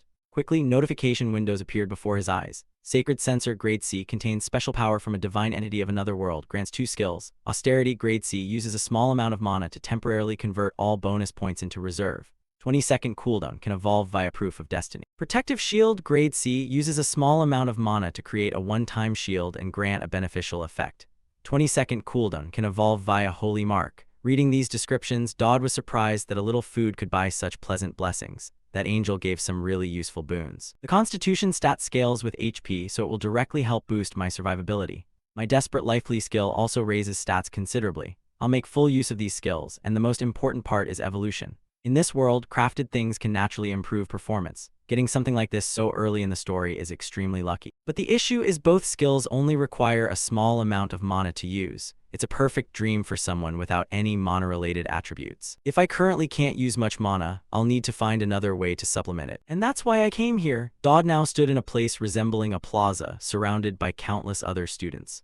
The person in front of him complained when he saw Dodd standing there in a daze. "Is being unfocused one of your strengths or what? You said you wanted to form a 2-person team, right? You do know what a 2-person team is, don't you? So where's your teammate?" In reply, Dodd smiled confidently and said she'd be here soon. His confidence made the staffer chuckle. "Haha, who would come for nobody like you?" Seeing the skeptical look, Dodd reaffirmed, "I'm not lying, this place will be packed soon. My teammate isn't just famous, wait and see." Saying that, he checked his watch, thinking that according to the plot she should be arriving now. As if answering Dodd's wish, the swordswoman Elijah's voice suddenly rang out from behind. "Hello, is this the monster research room?" At the familiar voice, our protagonist turned, raised a hand to greet her. This change in Dodd's behavior was due to his encounter with the Uncle Angel. He didn't want to be tied to the protagonist, but he might have changed, especially after the Angel's advice. Across from him, Dodd's greeting made Elijah feel a bit strange. And Dodd also proactively followed up on what he'd mentioned earlier about getting to know each other. It's still fine to get acquainted now, right? Back to Elijah, she stood there stunned by Dodd's words. You're extraordinary, Dodd. Nothing you try here ever succeeds, so now you remember me. Because of that tactic to make them jealous, I've been harassed so much. How delusional is he, really? She thought to herself. Time passed quickly as the scene shifted to the simulated dungeon at Alfonte Academy. Dodd and Elijah were paired up and currently inside a simulated battle. Seeing the red eyes flashing in the dark, the swordswoman Elijah grew concerned and asked the protagonist, Dodd, are you really sure about this? Hearing her, our protagonist from behind complained with a groggy expression, have a little faith. Didn't you want to be friends with me? Remember when we first met you wanted to beat me up? You do remember, even though I was the one who got hit. Elijah replied hesitantly. Then, as if sensing the monsters beginning to attack ahead, Dodd immediately issued orders. If you want to be friends, follow my lead. At 9 o'clock, there are 3 in total. Following his warning, Elijah hurriedly turned to 9 o'clock and indeed saw a wolf lunging toward her with jaws full of fangs. However, thanks to the prior alert, she only needed to swing her sword to easily sever the wolf's head. But before she could rest, Dodd from behind cheerfully added, there are 2 more coming from above. Time sped up, now they face giant bats. Using his knowledge, Dodd quickly recognized the monster type and offered a counter. Their weak point is on top, aim for the body, not the wings. Hearing that, Elijah in front swiftly swung her sword and sliced the bat in 2. But she felt a bit irritated and ground her teeth. Stop giving orders and help me a little, will you? Dodd seemed not to hear the complaint and continued issuing commands. 2 throwing knives will fly at you from the left and right, just knock them aside. Enduring for 10 seconds, Elijah swung her sword and deflected the 2 daggers that flew at her to the sides. Dodd then smiled and gave the next instruction. Good, next is a paralyzing toxin, there's a sprayer on the right, destroy it quickly. Next, dodge the arrow that will come from my direction, just stand still. 3, 2, 1, there's an attack from behind. A rapid series of commands came so fast that Elijah began to lose track. She barely turned back in time and luckily blocked the blow from a giant one-eyed monster. Its heavy strike pushed her small frame backward. Elijah felt furious that all the heavy lifting had fallen to her while Dodd from behind merely pointed and issued orders. Unable to contain her frustration, she shouted, if you know all that, shouldn't you do it instead? We'd level up faster if we worked together. In truth, Dodd did not want to help, he simply couldn't even if he wanted to. Look, I want to help too but can't. I'm a lousy character with F-rank stats across the board. To explain, in a simulated match there's no murderous intent, so the desperate survival skill can't activate. These are merely artificial entities executing pre-programmed actions. Because the desperate survival skill isn't omnipotent, I must quickly raise my stats. Dodd silently reminded himself while the swordswoman Elijah in front shouted to rally herself. Come on. Then she tightened her grip on the sword and charged at the protagonist with a somewhat fierce look. The action made the smile on Dodd's face freeze. Am I being too mean? But contrary to what he thought, Elijah was actually protecting him because a monster was sneaking up on Dodd from behind. Fortunately, Elijah reacted in time. With a single stroke, she easily severed the one-eyed creature's head, saving Dodd from a disaster. The sight left Dodd momentarily astonished. But immediately after, countless multicolored paper streamers shot out from both sides, accompanied by a congratulatory chime. Too fast, you've broken the record ahead. Hearing that, Elijah's eyes widened in disbelief and she asked, what's going on? I fought alone but broke the record. This is a 2-person stage, what on earth is happening? In response, the protagonist just smiled calmly. Was it luck? The next area will be a bit tougher, let's keep going. Good luck falling on your face. His nonchalant words stoked the fire of Elijah's fury. She ground her teeth, eyes glinting as if she wanted to eat Dodd alive. At the same time, in a special observation room, professors watched Dodd and Elijah's battle through some magical device. After watching their performance, a girl dressed as the head mage of the magic department, Purse, nodded and admitted, it seems we should allocate more budget for simulated battles next year. Do you think so? Conrad replied, gently placing a hand on some man's head and answering, probably. This is the department's design, right? More importantly, it seems I'm quite lucky the person I'm watching is performing it. Hearing this, Purse was a bit surprised. You mean that girl, the candidate for the next round? They're improving extremely fast, worth paying attention to. Conrad, knowing Purse had misunderstood, clarified, not the girl, him, Dodd Campbell. Upon hearing that, Purse glanced at Dodd with some distaste, criticizing that island rocket, huh? Isn't he just clinging to the warrior candidate? Conrad sighed nearby, realizing Purse knew nothing. This is the problem with pen-twirling mages like her.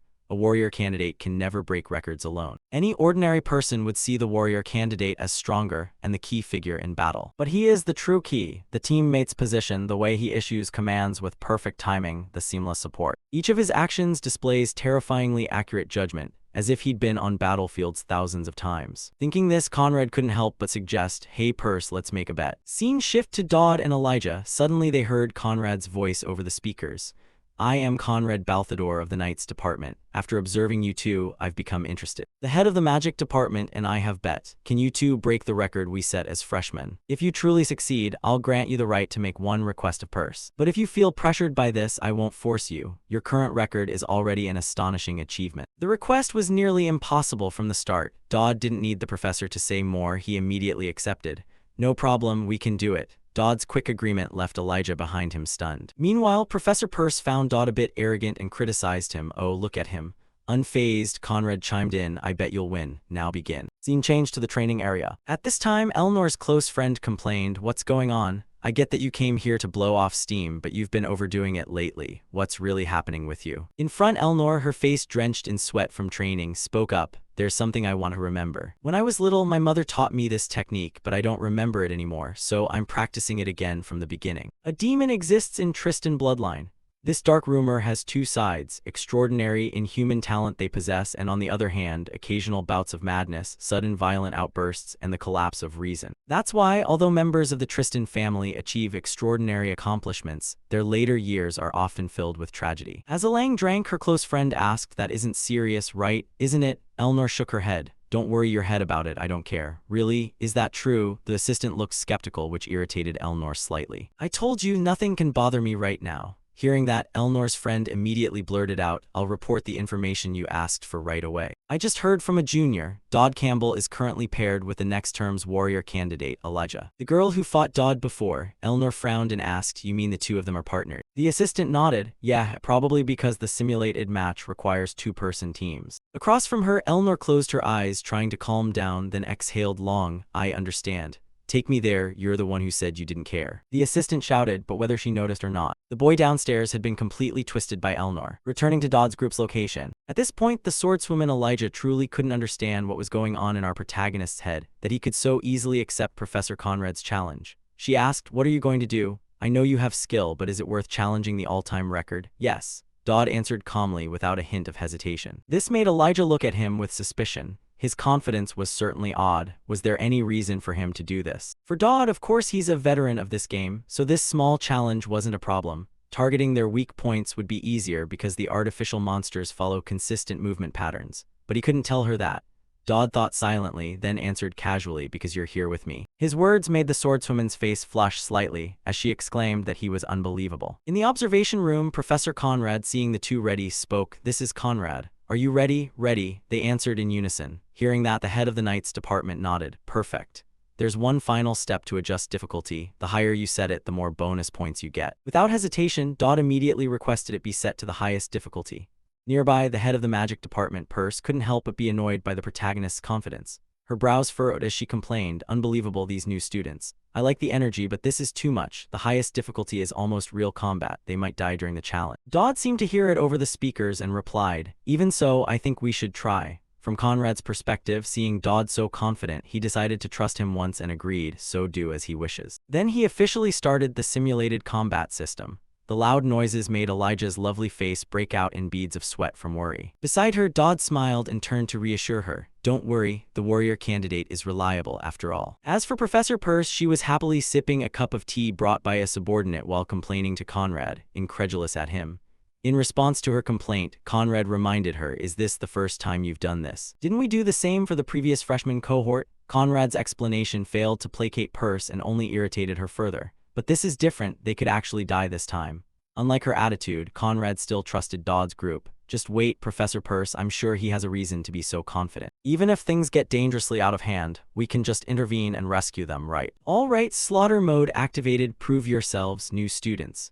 At that moment, from above, countless kinds of monsters of every variety dove straight toward Dodd and Elijah with bloodthirsty eyes. Seeing the scene, the swordswoman Elijah could only shout in frustration, "Damn it, let's go." Elsewhere, the design department staffer was inwardly crying, "Our design department is doomed." As for Dodd, the more dangerous the monsters, the more excited he became because the system had issued a glaring red alert. Danger detected. We have determined the danger level, life-threatening. Next, his desperate plea skill activated at maximum level, filling Dodd with energy. Without any hesitation, he swung his sword swiftly toward a falling rhinoceros-like monster. The protagonist's swing immediately produced a blade of light, cleaving off the giant creature's head in a single stroke. Seeing this, Professor Conrad in the observation room couldn't help but shout, "I knew it, this is exactly what I've been looking for. See that purse?" The shout startled Purse so much she spat out her tea while the design guy's eyes went wide. At the same time, watching Dodd's power dispel her worries, the swordswoman Elijah seemed to relax. I knew it, Dodd could do it. Professor Purse hurried to the screen. After witnessing Dodd cutting through the monsters, she was dumbfounded. Wait, how could this happen? He was completely useless earlier. In response, Professor Conrad voiced his thoughts. I thought he was just pretending, but I don't blame you. If I had known about his skill transformation, I'd have reacted the same way. Over time, the monsters would grow stronger, and so would he, meaning their development paralleled one another. Thus, the training match began to unfold overwhelmingly in favor of Dodd's two-person team. The number of monsters in the training chamber rapidly dwindled. On their side, the swordswoman Elijah had plunged her blade deep into the body of a giant red spider and held it fast. She shouted, "Do it, Dodd." Hearing that, Dodd immediately used her shoulder as a springboard and leapt high into the air. He then unleashed Tristan's swordsmanship, raining countless slashes across the red spider's body in the blink of an eye, forcing it to accept defeat along with the other monsters. After they felled the creature, an announcement sounded. Congratulations, this is extraordinary power. Dodd Campbell, Elijah Christenax, you two have succeeded in breaking the all-time record. But it wasn't over yet. The giant red spider wasn't quite dead. Before collapsing, it mustered its last strength and swung a massive leg straight at the protagonist as he was still reveling in victory. Dodd, duck, Elijah shouted from behind. But before the spider could carry out its plan, its body suddenly exploded into countless pieces. The one who had acted was Professor Conrad, who had just rushed over. Congratulations. It seems you've set a record that won't be broken for years. I never expected we'd have a freshman capable of clearing Alfonte's artificial monsters as if taking a walk. Thank you for your effort, warrior candidate. Saying that, the professor sheathed his sword and teased the approaching mage Purse. I win, Purse. Enjoy that, Purse replied irritably. Next, the two received the rewards from the professors as agreed.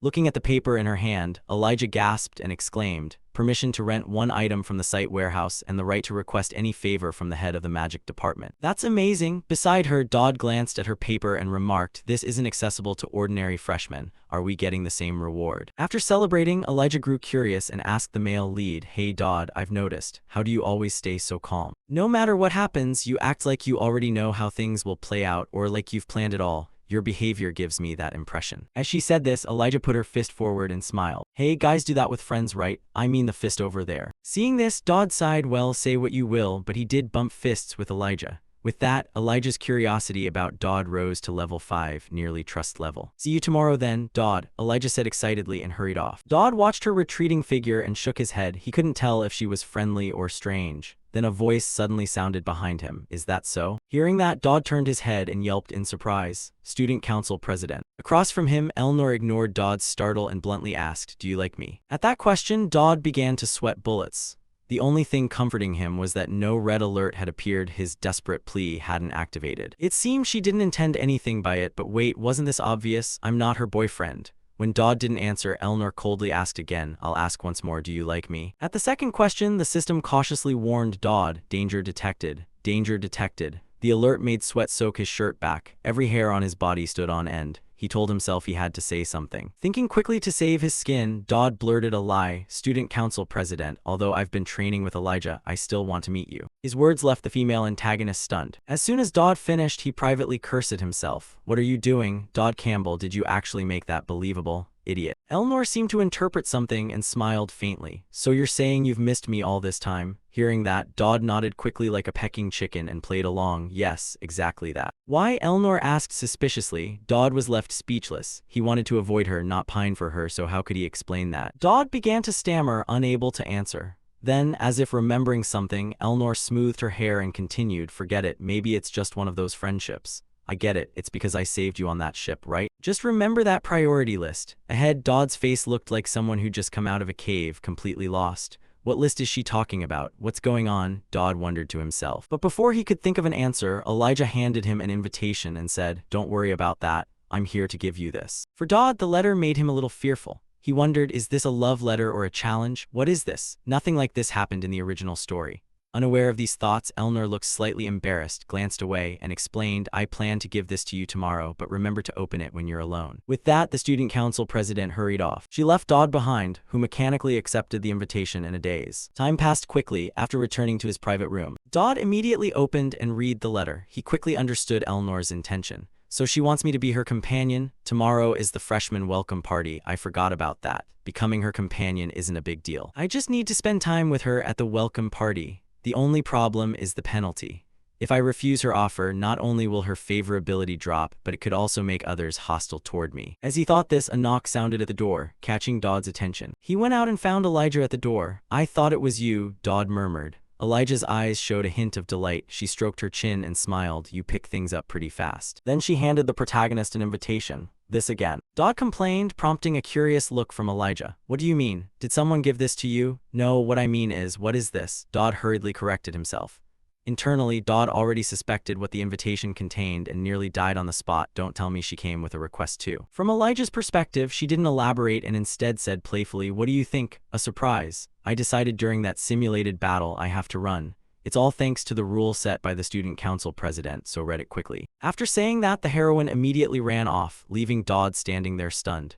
In the end, he could only clutch his head and return to his room to inspect the letter. Why are there so many strange people in this world? What is this anyway? I think it might be another companion request. If it were from Elijah, it could be a challenge request, but she said it's a surprise, so I'm dead. This is the final boss companion request for the protagonist. Isn't this something that shouldn't happen under the rules? Couldn't they give me an easier choice? If I pick Elnor, I'll be viewed as the villain by the protagonist.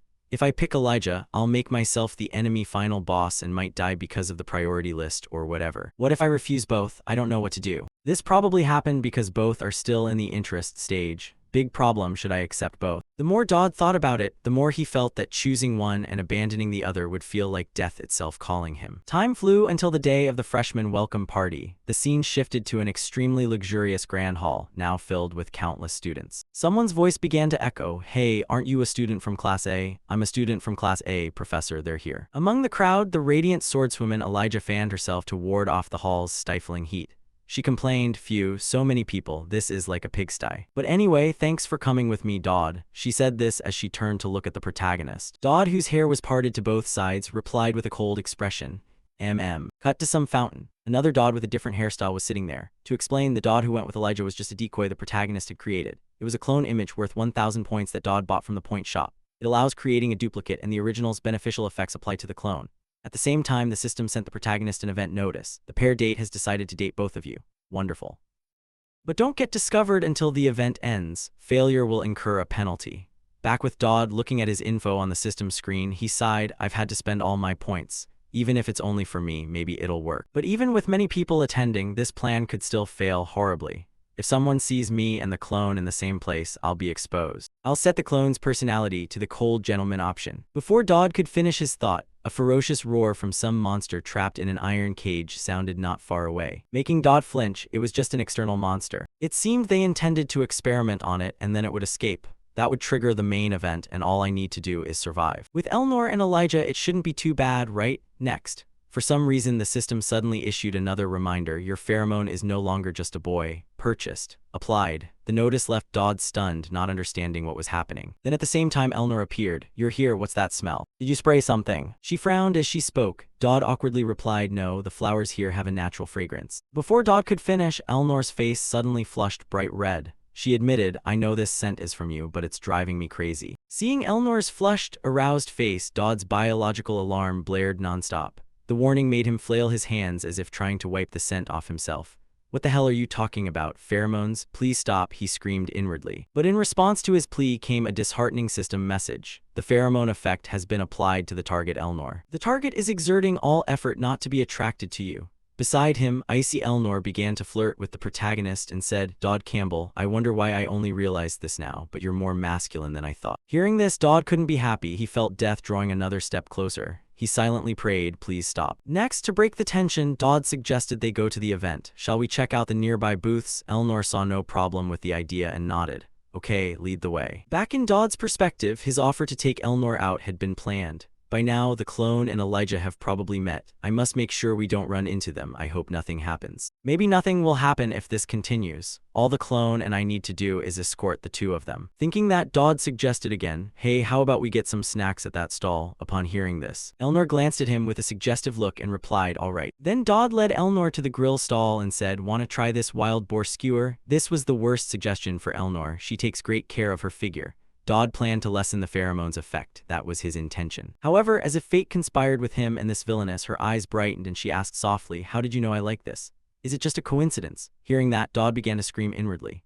Oh God, if she sees I don't like wild boar and I have to both maintain the relationship and keep my distance, I also have to make sure Elijah stays as far away as possible. After that, they went to a stall selling decorative accessories. Looking at the sparkling items, Elnor stopped and said to Dodd, hey, it looks like they sell accessories here. Do you need anything? Dodd immediately declined and instead offered, no, let me buy something for you. That was his outward words, but inwardly he thought, buy a gift for Elnor? No way, I must minimize her affection, give her the worst present. With that in mind, he eyed a button and picked it up. This button will do, what do you think? Normally, when a guy gives a girl a gift like this, he'd probably end up blocked. But the pheromones effect on Elnor was stronger than Dodd expected. Even receiving such a gift, she happily accepted. I do need a button for my new uniform. She smiled while Dodd bit his lip, thinking this was going to be difficult. Next, they paused their wandering and sat down to drink in an area nearby. Then Elnor asked, thinking back, have you chosen your major yet? Dodd nodded and shared, I've decided, I'm going into theology. The protagonist's choice made the villainess curious and she advised, theology? Haven't you reconsidered?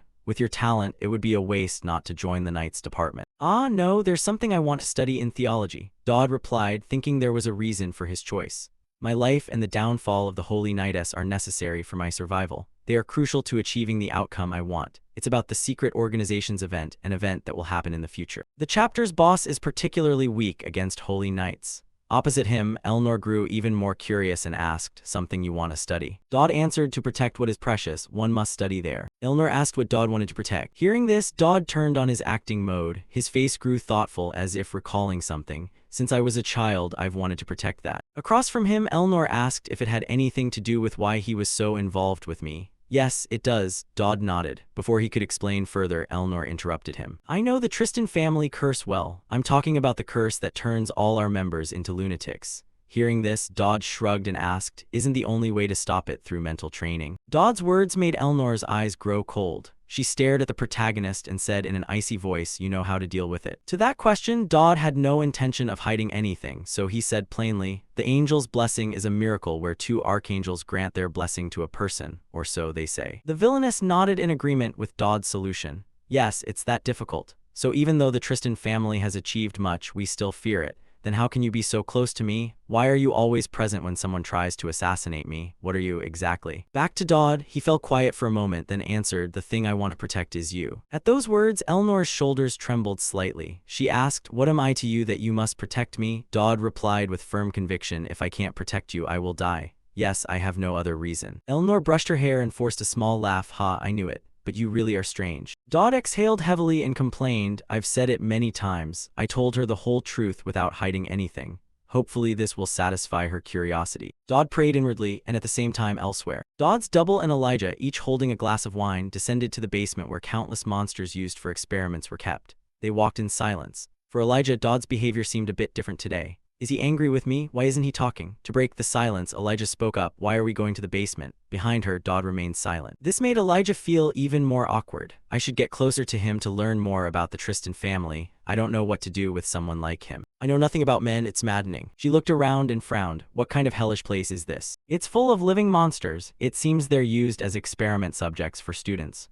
The professors are socially irresponsible to keep them in the basement like this. Elnia complained, before she was distracted by the growl of a monster. She approached the cage holding that creature and peered inside carefully. There were larger monsters here. What? They're not even bound. Elijah's voice was full of suspicion. At the same time, suddenly a device mounted on the upper rim of the cage flashed a red light. Then a massive explosion followed. Fortunately, Dodd's double reacted in time, lunging forward to grab Elijah and leap to the side. But the blast impact was enormous. It even made the entire hall tremble violently. Back at Elijah's position, she still seemed stunned that Dodd had used himself to shield her from the explosion.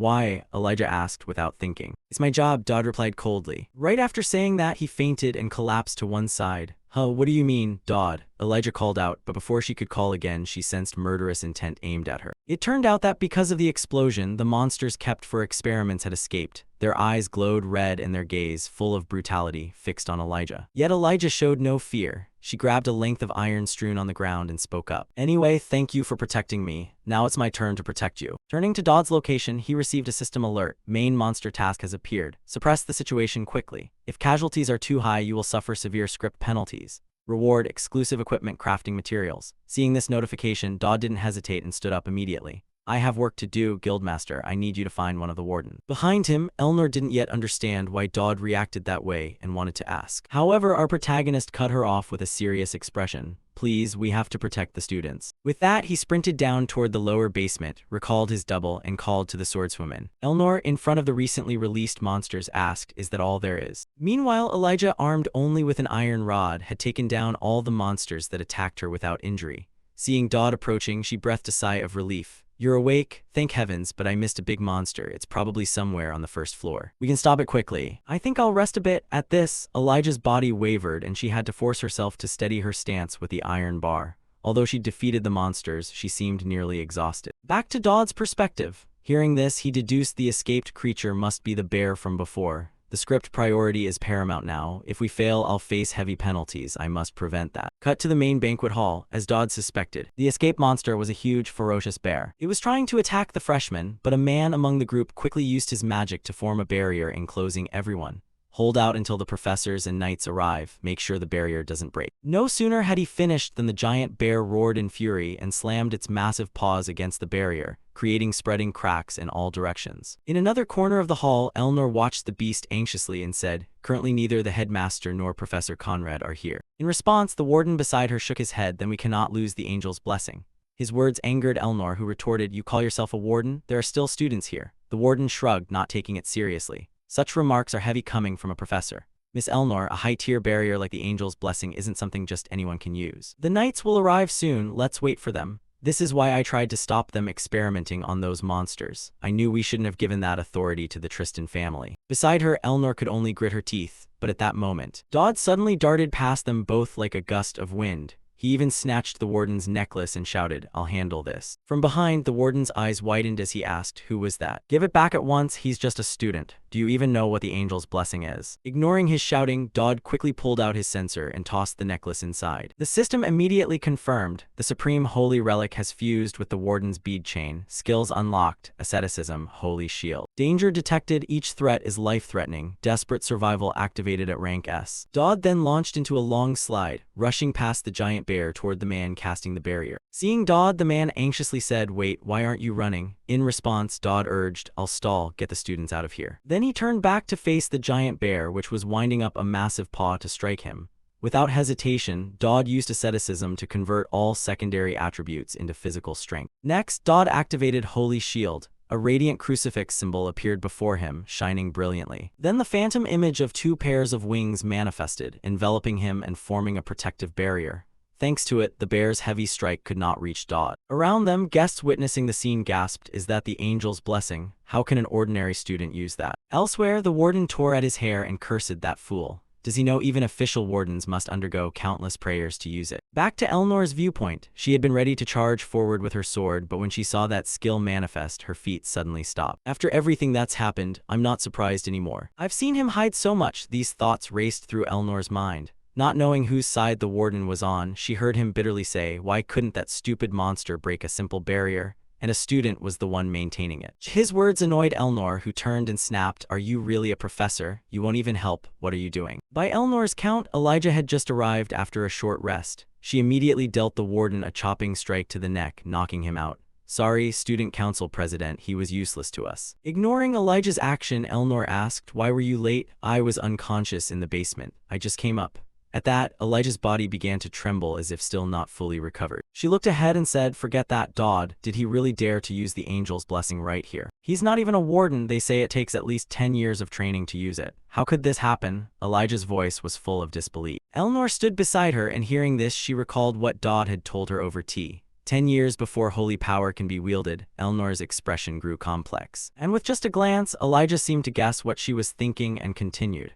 Even if it was the angel's blessing that had been recorded, there should still be limits to how much he could control. You must feel very lucky, right? He did all of this for the Tristan family and for you. Otherwise, there'd be no reason for him to do any of it. Elnor wasn't stupid, so of course she vaguely suspected something. I've had a bad feeling about him from the start. He's really a strange one. Within Elnor's dark inner world, it seemed a ray of light was appearing. Across from them, Dodd gritted his teeth to maintain his holy shield while the giant bear treated him like a punching bag, its massive arms swinging like machinery, making Dodd sweat profusely. But poor, stupid bear, it's focusing on the protagonist without realizing who the real threat is. To everyone's astonishment, Elnor drew her sword and dashed toward the beast like a flash of lightning and plunged straight into it. The powerful strike flattened the creature's massive body to the ground, cracking the floor in countless places from the impact. But that blow only caused the giant bear tremendous pain. It wasn't enough to bring it down. Enraged, it charged at Elnor like a tank, each step shaking the ground. Opposite it, Elnor softly closed her eyes, drew her sword slowly back, then thrust forward with wind-tearing speed. Her stabbing strikes were like a burst of machine gun fire hitting the monster. Whether the giant bear had been given some stimulant or not, despite countless wounds pouring blood, it still barreled forward crazily. Seeing this, Elnor spun and activated a skill. Her blade immediately formed a semicircular wave of energy that sliced straight at the beast, blasting its massive body backward and finally causing a huge explosion. Beside her, Dodd stood stunned. Was that Tristan's sword technique? It was completely a different class from the knockoffs.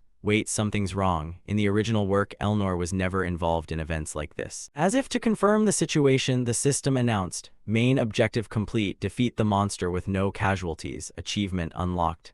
Time until the knights arrive, 30 seconds. Ignoring the notification, Dodd studied Elnor with concern.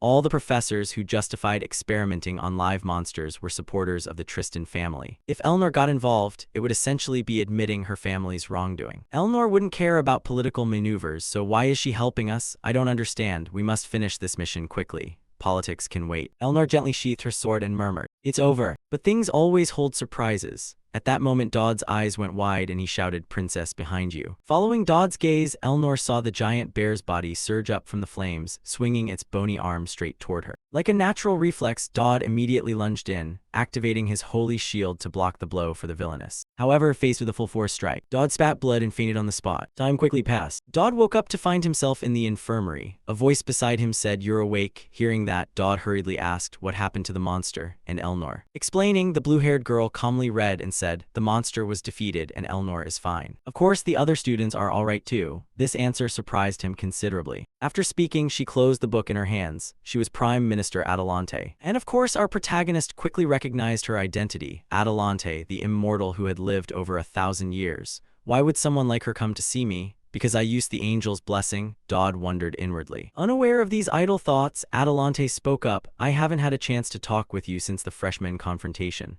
I'm here to deliver some bad news and even worse news." She gave a small smile, prompting Dodd to ask anxiously, "What is it?" Atalante's tone shifted and grew serious. "You've attracted more attention than any freshman before. No one has ever been involved in so much trouble at your stage. In my experience, you'll run into even more trouble in the future. As for other bad news, what do you know about demons?" At Atalante's question, Dodd's face remained calm, as if not overly surprised to hear the name mentioned. Her amusement evident, Adelante smiled. "Interesting reaction, Dodd Campbell. Even with the Prime Minister bringing this up, you show no sign of worry." In reply, Dodd answered with a bored expression, "I don't think I should reveal too much of what I truly know. If I do, I don't know what schemes you'll set in motion." "What do you mean by schemes?" Adelante asked back. Dodd then began lamenting his own problem. He's the only one not yet assigned to a class, unable even to attend lessons. Ahead, Atalante understood why Dodd was upset. So that's it, he's frustrated by his situation. "Because of recent events, I've had to deal with the fallout." Saying this, she snapped her fingers.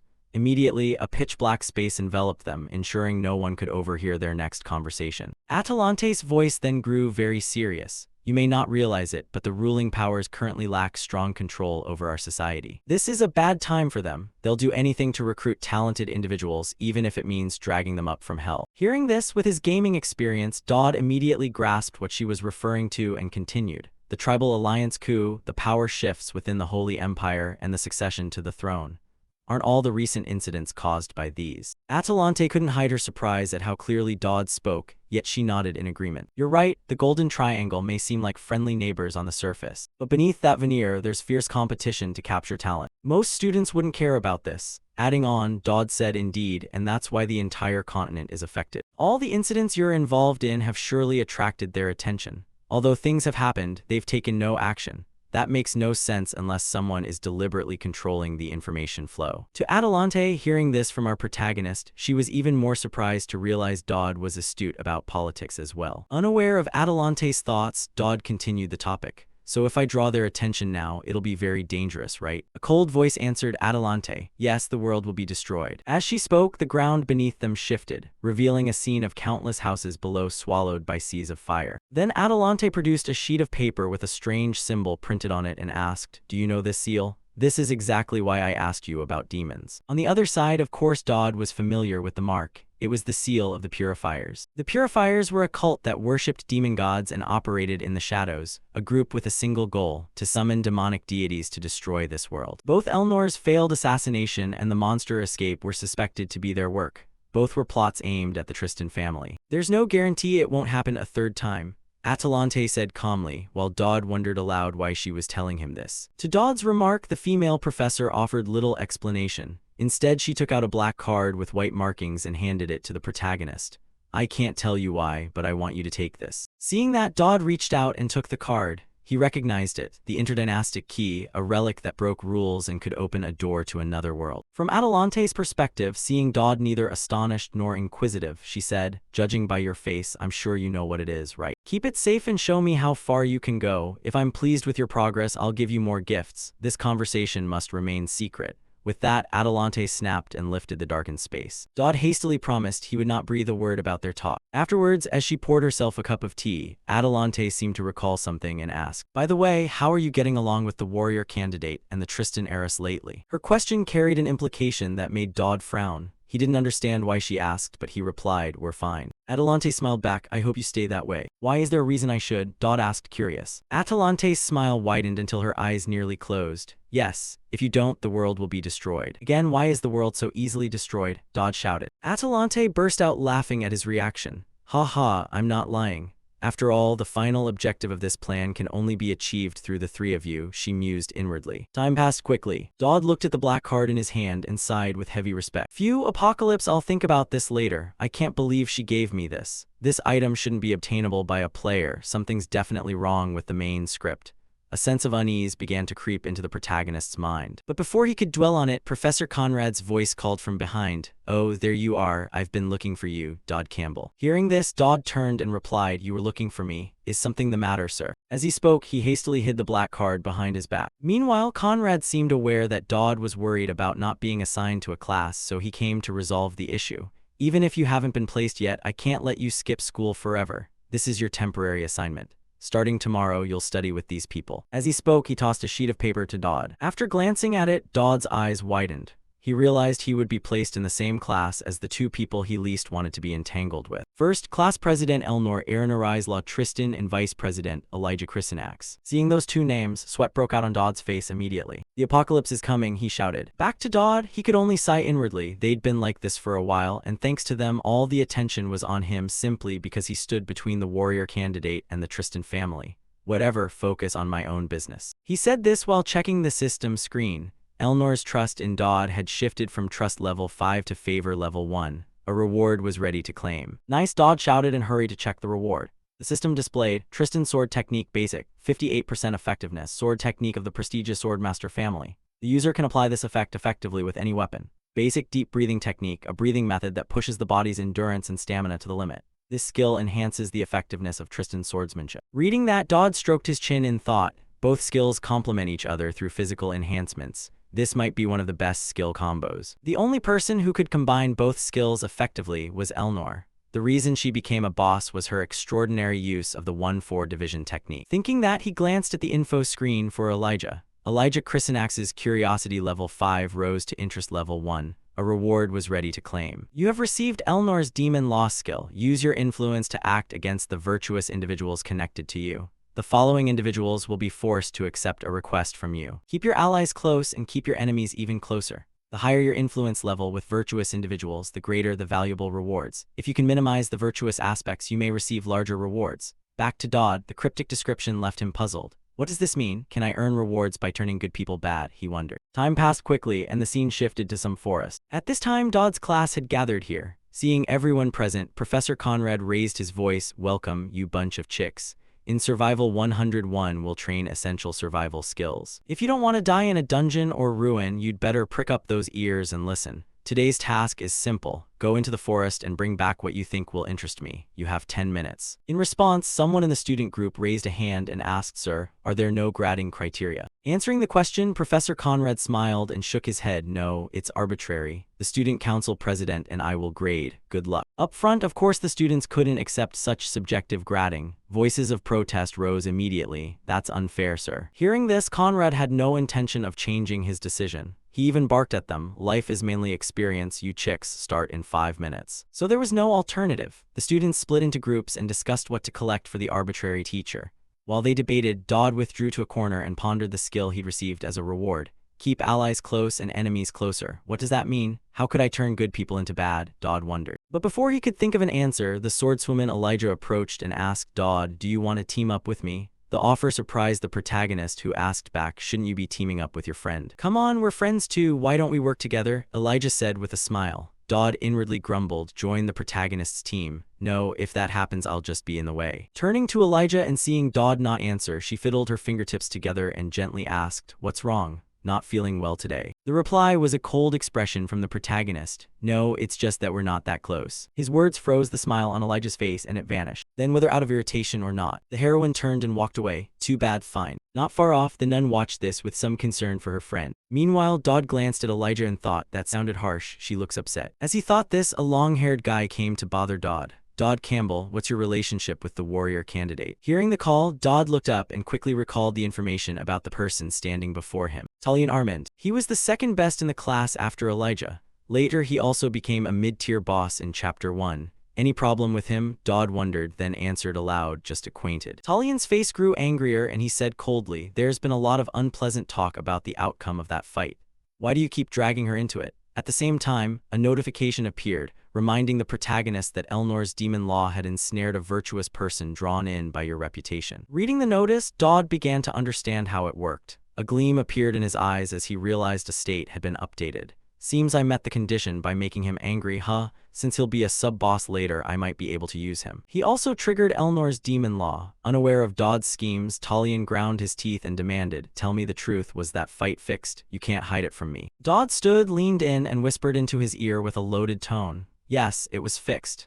Either you wanted it that way, watch your target get defeated by a mere flick. Have you realized the gap between us yet? Dodd said with a mocking smile, while Talion's eyes widened in fury. Then, as if to teach Dodd a lesson, the blonde-haired Talion proposed. Then why don't we make a bet? Let's wager on who will score higher on this exercise. What do you say? Unable to refuse, Dodd accepted the challenge immediately. Fine, perfect. Back with Professor Conrad and the Student Council President Elnor. The professor seemed to notice something and said, hey, Student Council President, didn't I ask you to help grade? Don't you think this is a bit arbitrary? Hearing this, the swordswoman Elnor shrugged. I've been serious from the start. Her casual reply made the professor look at her in puzzlement. Really? Then explain why Dodd Campbell has a dark score before submitting his work. Because he deserves it, Elnor said, glancing to the side as if avoiding Conrad's gaze. Of course, Conrad couldn't accept that reason. He shouted, what did you just say? Ahead, Elnor glanced at Conrad with an annoyed expression and replied, it seems you're unhappy with how I grade, aren't you? Conrad said, why don't you try putting yourself in my position and think about it? Elnor shot back immediately, then why don't you observe him a bit to verify for yourself why he deserves a dark Dodd score? I'll go check now. Having said that, the student council president turned as if to leave. But how could Professor Conrad let her go so easily? Immediately he reached out, grabbed her shoulder and pulled her back. Hey, wait a moment. I know you're trying to get close to him. Elnor stood there. She replied with a bored expression, of course not. I just don't want her alone with the warrior candidate. Something could happen between them. Let me go check. Conrad answered firmly, yeah, even if I won't allow you to join, I can certainly kick you out. How about that? Hearing that, even the villainous Elnor fell silent. Cut to the nun's position, Elijah's close friend. She watched Elijah ahead with worried eyes. Today, she seemed unusually different. From the nun's perspective, Elijah was fighting the monsters with fierce enthusiasm. It seemed she was using them to vent all her frustration. Not far away, the big red-haired guy exhaled and remarked, all the strongest monsters are gathered here. Has something unusual happened recently? In response, the blonde archer nodded and explained, you're right, this is a rare mineral area. If we can get some gems, we might avoid low grades. Hearing that, the brown-haired friend with glasses directed, all right, stop hunting for now. Luca, help me move those mineral deposits. Up ahead, Elijah's inner discomfort seemed to grow, causing her to unleash all her anger on the monsters. With each punch, a wolf was sent flying high. More strikingly, a dark purple-black light appeared to be gathering at Elijah's chest. The only one who could sense it was the nun behind her. It made her feel uneasy. The color of darkness, thick emotions, I can see it all. Though not shown outwardly, she was certainly very angry. Thinking this, the nun couldn't let it continue and spoke up. Hey Elijah, how have you been lately? Elijah relaxed her frown and replied, these days nothing special. Hearing this, the nun couldn't hide her worry and added, even so, if something is bothering you, I can help. Elijah refused the concern. What are you talking about? Nothing's wrong. Behind them, the nun found the situation hard to handle. Even if he says that, I'm worried his emotions could overwhelm his reason. She thought to herself and continued, I know something is troubling you. Opposite her, Elijah sat down at the tree root and sighed, admitting, is it that obvious? I can never lie to you, Trisha. Then the nun Trisha quickly grasped the story about Dodd Campbell. He keeps his distance from you. Does he just want to be friends with Dodd? Beside Elijah, she replied with some annoyance. Even though we've been through a lot together lately, I don't think there's any need to create such a boundary between us. Given the situation, Trisha asked with some doubt, could it be that Dodd doesn't mean it sincerely? Hearing that, Elijah glanced over and said, not sincere. What do you mean by that? To answer, Trisha voiced her thought. He's just a boy from a minor noble family and you're a warrior candidate. Being seen with him will certainly make people gossip. Hearing this, Elijah's small face changed slightly and she asked in alarm, is that how he's trying to help me? Although Trisha didn't know if it was true, she agreed for now to reassure Elijah. Yes, he might be worried he could cause unnecessary misunderstanding. Although he's keeping his distance now, once his reputation is established, he'll still regard you as an important friend. Does he really think that? Elijah stroked her chin, wondering, thinking about Dodd again. At that moment, he was hauling his butt away, fleeing Talian's attack. Meanwhile, numerous necessary notifications appeared beside him. Talian's wrath was nearing its limit. You have brought him utter humiliation. Your negative influence has become permanent. You activated the demon rule and received a command reward. From behind, he gripped his spear tightly and charged forward as fast as he could. His voice and face were full of rage. You bastard, I'll kill you. I'll skewer you into shish kebab. Saying that, he gritted his teeth and thrust the spear forward like a machine gun, making Dodd's scalp tingle. Dodd gritted his teeth and poured all his vitality into accelerating. Seeing Dodd only run and not fight back made Talian even angrier. Don't run, fight like a real man. Why do you always steal the finishing blow after I've dealt most of the damage? Up ahead, Dodd heard this, suddenly turned and reached out to stop him. Wait, stop. His words made Talian involuntarily freeze and wait for the protagonist's next words. But once again, Talian was disappointed when what came from Dodd was only a teasing remark. If so, wanna split the spoils? Looking at Dodd's infuriating face, the blonde seemed to feel he'd hit his limit.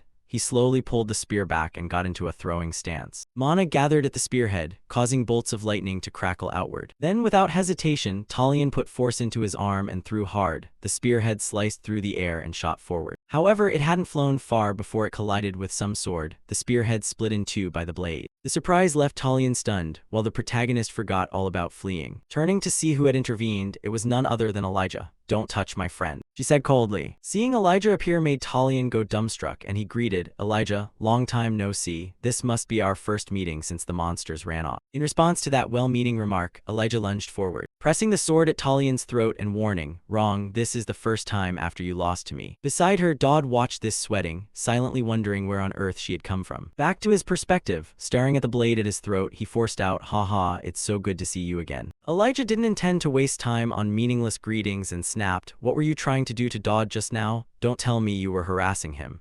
No, Elijah, I was just, he stammered to explain. But the swordswoman didn't even let him finish and executed a leg sweep, sending Talian tumbling to the ground. Then she put her foot on him, pointed the sword at his face and warned, I don't want to hear your excuses from beneath me. Talian, you're so scared you could piss yourself. I know, I get it, but why do you keep defending him? Someone as capable as you, if he wants to give advice and Elijah doesn't want to hear it, she cuts him off. You don't need to care who I befriend. I hate people who think they're better than others and then get angry at them. But he's deceiving all of us, Talian shouted. Then he shook his head to deny it. He's just doing this to teach us a lesson. He's not the cruel, unreasonable type. Dodd isn't like that. Do you want to be taken down in one blow like last time? Elijah said, staring at Talian with a sharp gaze. Those words seemed to snap him awake. Could I have died? Thinking that, the fine hairs on Talian's body stood on end. All his fighting spirit evaporated, and he hurriedly turned to kneel before Dodd. Sorry, Dodd, I won't come near you without permission again. On this side, seeing Talian accept defeat, Elijah sheathed her sword and calmly said, try to get along with each other. Having said that, she left coldly just as she had appeared. This made Dodd a bit pensive. Truly a warrior candidate, she's good at teaching people lessons. I wonder if we'll still be considered friends. Right now, I guess we're still friends, at least for now. Wait, that's not important. I still have to get my assignment graded. Time quickly passed until late afternoon. Our protagonist was now carrying a sack on his back to return and report the results to Professor Conrad. However, at that moment, Trisha blocked his way. Wait, Dodd, we've met before, right? I'm Trisha. Hearing that, Dodd quickly recognized her and nodded.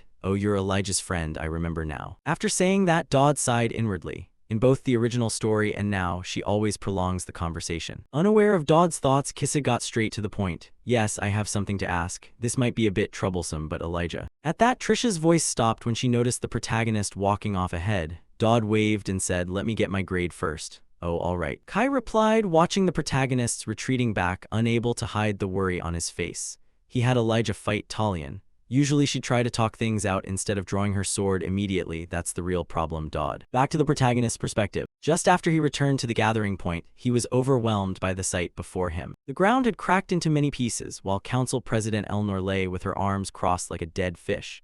This made Dodd exclaim, what the hell happened here? Explaining the situation, Professor Conrad said irritably, that damned president insisted on going into the forest, so I told her she had to get past me first. As a result, I won. Seeing Elnor still motionless, he teased her. But you're better than before. Hey, are you pretending to be dead? Conrad smiled while Dodd was shouting inside. This school is crazy, just punish her. Thinking that, he then put on a bright smiling face. Ah, right, I'm here to get my grade. The reminder made the professor startle and turn. Oh right, we're still in class, aren't we? Let me see. Ooh, how did you bring back so much? Hearing that, the protagonist shamelessly took credit and waved his hand. No big deal, it just took some time because I wanted to make sure I picked the best ingredients. By Conrad's eyes, when he opened the bag, it contained countless multicolored minerals, and he couldn't help nodding at these materials. Perfect, you're first place. I'm sure Purse will love these if you give them to her. You already have a wish agreement, why not use this chance to score points with her? All right, I'll do that. Dodd replied as he tied the bag closed. At the same time, Trisha, seeing Dodd had finished reporting his results, shuffled over and asked, hey, are you done? Up front, Professor Conrad stood and told the two of them, okay, you can go. Class is over, but Kai, please take care of her. Yes, sir. Kai hurriedly replied, then turned to Dodd. Dodd, please take care of Elijah, but don't be too nice to her. Whenever she mentions you, she seems to lose all reason. I'm worried things could get worse later. At this sister's remark, our Dodd could only offer a crooked smile. I'm grateful for the warning, but I'm also a little scared. Thinking that, he waved in agreement. All right, don't worry, Trisha, I'll do my best. You should do that if you want to survive this. She might not realize it. But I do, just one misstep and Elijah could cross the line. Trisha told herself this and began using her magic to heal Elnor. Time quickly passed, cutting to the School of Magic, where Dodd was present to meet Professor Purse and state his request. The professor, sipping her tea, raised an eyebrow and asked, you want to use your wish this early? Yes, I need something from the goddess of magic, Dodd said with a smile. Purse asked, you can't wait any longer. Dodd said Purse wouldn't be doing all the work alone to fulfill this request. Purse replied that no one would have to do anything if Dodd didn't use his wish. Putting aside the idle talk, Dodd hadn't come to casually request Percy. He wanted to prepare something for what was coming. To survive the upcoming battle with the Purifier, he had to prepare everything possible. Not knowing Dodd's true purpose, Purse sighed and asked, I've been ordered by Prime Minister Adelante to support you as much as possible. As long as it's not used for other purposes, what do you want? Hearing that, Dodd unconsciously swallowed hard. He began to recall the rewards he had received in Professor Conrad's lesson earlier. You received a reward from Elijah, 500 points. You received an evil seed. You can exchange it for a special skill in the points shop. The list of skills available for purchase has been updated. Elijah Christenack sealed a negative once. You can use the evil rule once. Talion Man sealed a negative once. You can use the evil rule once. The special skills effect is far better than any item. That's fine for now, but there's still much to prepare. Dodd Campbell is still too weak to withstand the Purifier's Dodd form attacks. That's why I need it. Thinking that, Dodd stroked his chin as he described what he wanted. I need a cannon that could blow this entire academy away. On the other side, Professor Purse heard the protagonist's request and her face went vacant. She stared at Dodd with dead fish eyes and after a few seconds seemed to come to. She rose from her chair and demanded, Dodd, are you crazy? Creating it is one thing, but where do you plan to use it? Hearing this, Dodd knew Purse was about to explode with anger, so he immediately took out the pledge paper and cut her off. Wait, Professor, the agreement clearly states you must fulfill any ordinary request. Something this simple surely can't stump the head of the School of Magic. In response, Purse's brow tightened. She stared at the paper and complained irritably, you want me to craft a weapon? This is not an ordinary request. Dodd kept persuading her, but a promise is a promise, right? I don't intend to use it to harm anyone. I just have something I need to destroy in a single strike, otherwise it'll be a huge hassle. That's why I'm even more worried, you idiot, Perse shouted. But then, as if remembering Atalante's instructions, the professor sighed. Fine, I suppose you must have your reasons. And since you've helped deal with the monsters recently, I'll make the cannon for you, Dodd Campbell. Yes, thank you, Professor Perse, Dodd replied. On the other hand, for some reason the female professor also blurted out. In disbelief, not only do you have 4 people in your harem, you even make people believe you'll save the world. A harem? Dodd asked curiously. Perse suddenly realized she'd misspoken. She immediately grew flustered and turned to scold Dodd. Oh my, what's wrong with my head? Talking to you has completely distracted me. It's all your fault, Dodd. This was because Professor Perse was 30 and still single, a worrying number for any woman.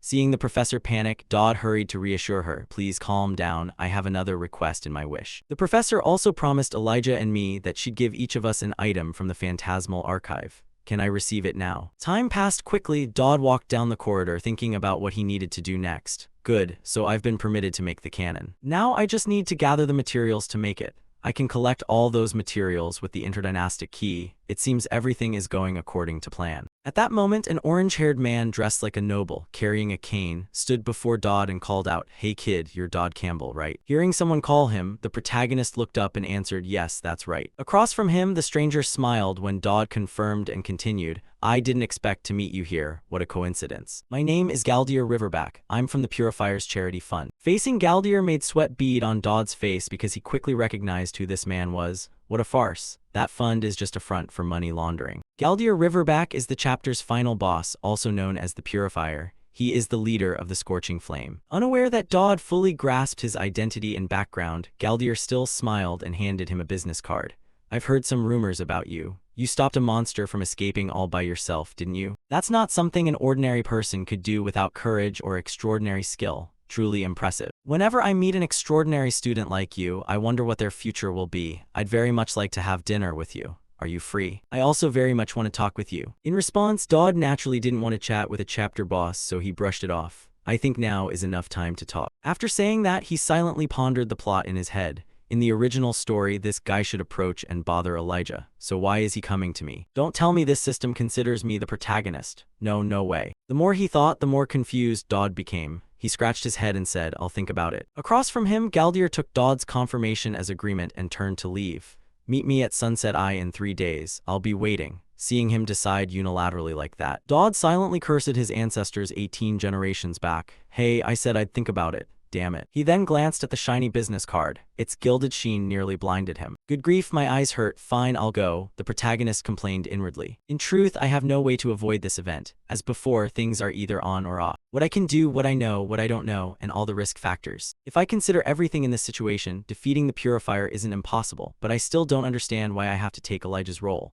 Maybe I messed everything up from the start, but for now I'll handle the present and worry about the rest later. With that in mind, and to ensure his safety for the meeting with that Galdier, Dodd went to find his medical insurance. In front of a certain room, Dodd gritted his teeth and raised his trembling hand to knock on the door, calling inside, Elnor, are you there? Hearing the familiar voice, Guildmaster Elnor sounded a little surprised and asked back, Dodd, what are you doing here? Answering hesitantly, Dodd said, you don't have to come out, I just have a small thing to say. Are you free 3 days from now? At the same time, Elnor's assistant was in the room, complaining about returning books on time to the Guildmaster. You haven't read any of them and they're just gathering dust. Did you rent them just to look at the covers? Aren't I the one who has to pay the late fees because of you? Not letting her speak further, Elnor raised a finger to cover her mouth. Unaware of this, Dodd continued with his request. Guildmaster, that day I'd like you to spend a little time and go with me to a place. Just the 2 of us? Elnor asked again. Yes, just the 2 of us. Dodd nodded. Where to? Elnor asked. There's a place called Sunset Eye. Do you know it? Dodd named the location Galdier had arranged. The assistant in the room widened her eyes. Hey, that's a famous date spot. Before she could say more, Elnor pushed her aside and asked Dodd directly. I know, so why do you want me to go with you? Explaining, Dodd simply stammered that he'd tell Elnor when they met that day. Cut to some time in Elijah's past. She was sulking alone on a hill of flowers when a voice called from behind, Hey Elijah, so you're here after all. Elijah muttered in reply, Shut up. The voice continued, Come on, I said I'm sorry, I won't tease you anymore. Hearing that, Elijah spun around angry, tears welling. Liar. You think pushing me down the hill was a joke? That accusation made her brother scratch his head awkwardly. Well then, I'll attack you next time when you're still on the ground. Stop bullying your sister, Elijah shouted. Her brother rubbed his hands and laughed it off. Haha, I'm just joking. I just want you to be stronger, right? I don't want my sister to be beaten by someone. Try some cookies I brought from the Viscount's house, he said, offering a paper bag, but Elijah, still annoyed, refused, no thanks. Despite that, she snatched the bag and asked, "Did you steal these?" "Don't say stole, I only took the leftovers," her brother hurriedly corrected. He then sat down beside Elijah and shared, "Thanks to the Viscount, I'll be promoted to a squire immediately. I'll go to the battlefield, I'll have the chance to experience new things and explore this world. Who knows, maybe I'll even earn the title of a guard." Elijah ate a cookie and said with a skeptical look,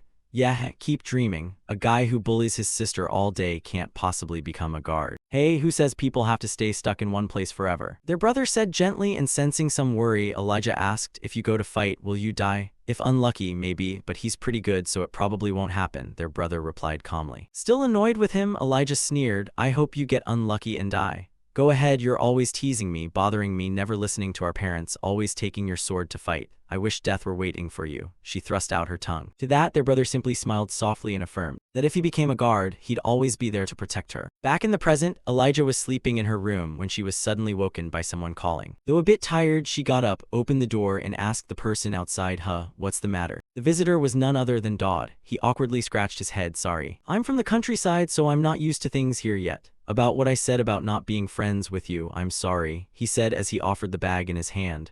I brought some cookies from the kitchen, they're pretty good." This made Elijah fall a bit silent. Then she quickly grabbed the bag and shrugged, "Why apologize? That's not cool at all, we're friends. Anyway, go back to sleep." Before she could close the door, Dodd revealed his real purpose. "Wait a moment. I need your help with something, can you come with me for a bit? It's urgent," he said with an eager face. Elijah felt a bit uneasy. Is he crazy, she thought inwardly. Cut to the position of Guildmaster Elnor. She was busy with miscellaneous paperwork while her assistant's voice kept nagging beside her. "So we've processed all the teaching materials. I'll also review the fees from the clubs. The rest concerns transfer students. I heard we'll be receiving some students from the Tribal Alliance. She belongs to a sect that collapsed after a coup, surely the daughter of one of the tribal leaders. Now they're basically exiles and she'll have many retainers with her. In reality, her whole family is seeking asylum here. Her name is Roro Garuda. Have you heard of her? They say she's rather famous, probably yes." Elnor replied with a bored expression. From her face, it was hard to tell whether she'd actually heard the name Ruru before or was just humoring them. Noticing this, her friend added, "And next term, a true saintess from the Holy Empire will arrive. She's coming here in person." Elnor frowned. It seems like something Elnor should pay attention to.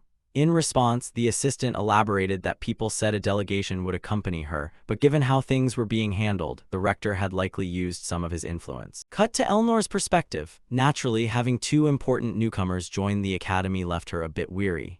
Preparing to receive a saintess and the daughter of a tribal leader at that. This academy is definitely up to something. It's always been like that, Guildmaster. The assistant's remark made Elnor startle and realize it. That's true. It seems every trouble gets funneled into this place. Oh right, I forgot. Seeing Elnor so worried, the assistant asked why she was bothered. "Haven't you only been here a day or two?" Elnor sighed and replied, "It's just that I'm in a bad mood." Cut to Dodd and Elijah. The two of them were lying together, gazing at the moon. Who knew the school even had an observatory? The night sky is beautiful. Responding, Elijah seemed uneasy and asked Dodd, "Do we really have to do this right now?" Dodd answered calmly, "I have no other choice. This is the only way to make everything line up perfectly." "All right, wait a moment," he said as he checked the controller in his hand.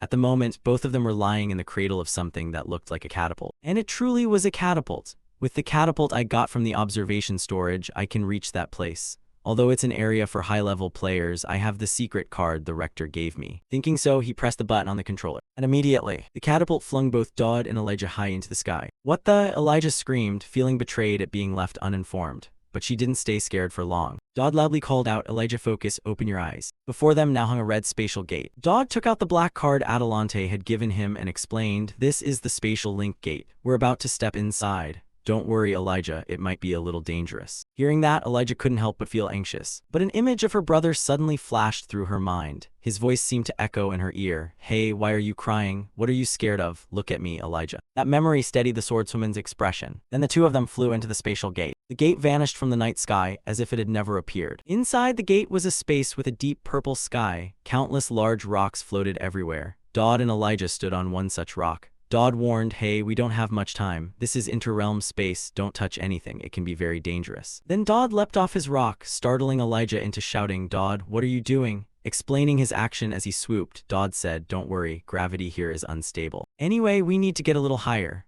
Below, Elijah, curious about why Dodd risked this unstable place, asked, "What are you looking for?" In reply, our protagonist didn't explain much. He just gave a knowing smile and said, "You'll see, just jump, the rock is being pushed back." "Are you crazy? You'll die if you fall," Elijah shouted. Still, Dodd encouraged her, "We won't die, just jump." Hearing that, Elijah gritted her teeth, trusted the protagonist, and leaped as he said.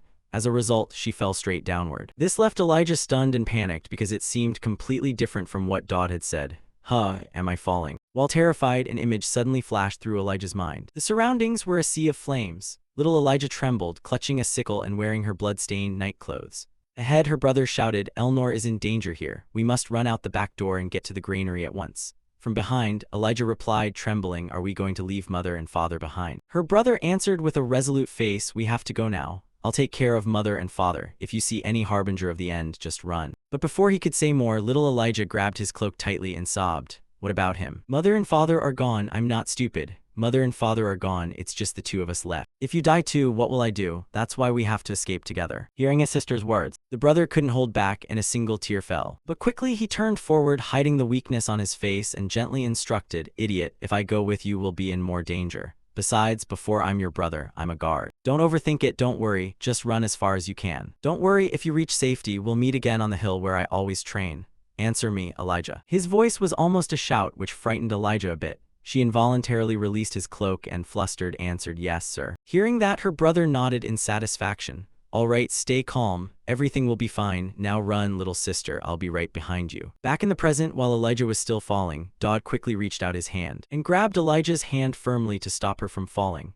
Seeing this, Elijah widened her eyes and demanded, "Hey, where's that gravity you promised? You should have explained better. I nearly died." Above, Dodd remained calm as if nothing had happened. "Relax, Elijah, you'll get used to it. Look up, we found our target." Then Dodd hauled Elijah up onto the rock. Not far from them, a wisp of 7-colored smoke drifted in the air. Seeing it, Dodd excitedly took out his pouch. "Okay, grab this." With that, the 7-colored smoke was sucked into the brown pouch, and Dodd quickly tied the bag shut. Watching Dodd's action, Elijah was completely baffled and asked, "What is this? What am I supposed to do with it?" Dodd explained that they would need it later when they had to run. The explanation left Elijah stunned. She asked again to be sure, run away. At that, Dodd broke into an amused smile and asked, "Do you see it?" Elijah scanned the surroundings for a moment and puzzled said, It's just the sky." No sooner had the words left his mouth than the space before them suddenly went pitch black. Then 2 gigantic rows of razor-sharp teeth abruptly appeared before them, freezing Elijah in terror. Even Dodd broke into a cold sweat at the sight.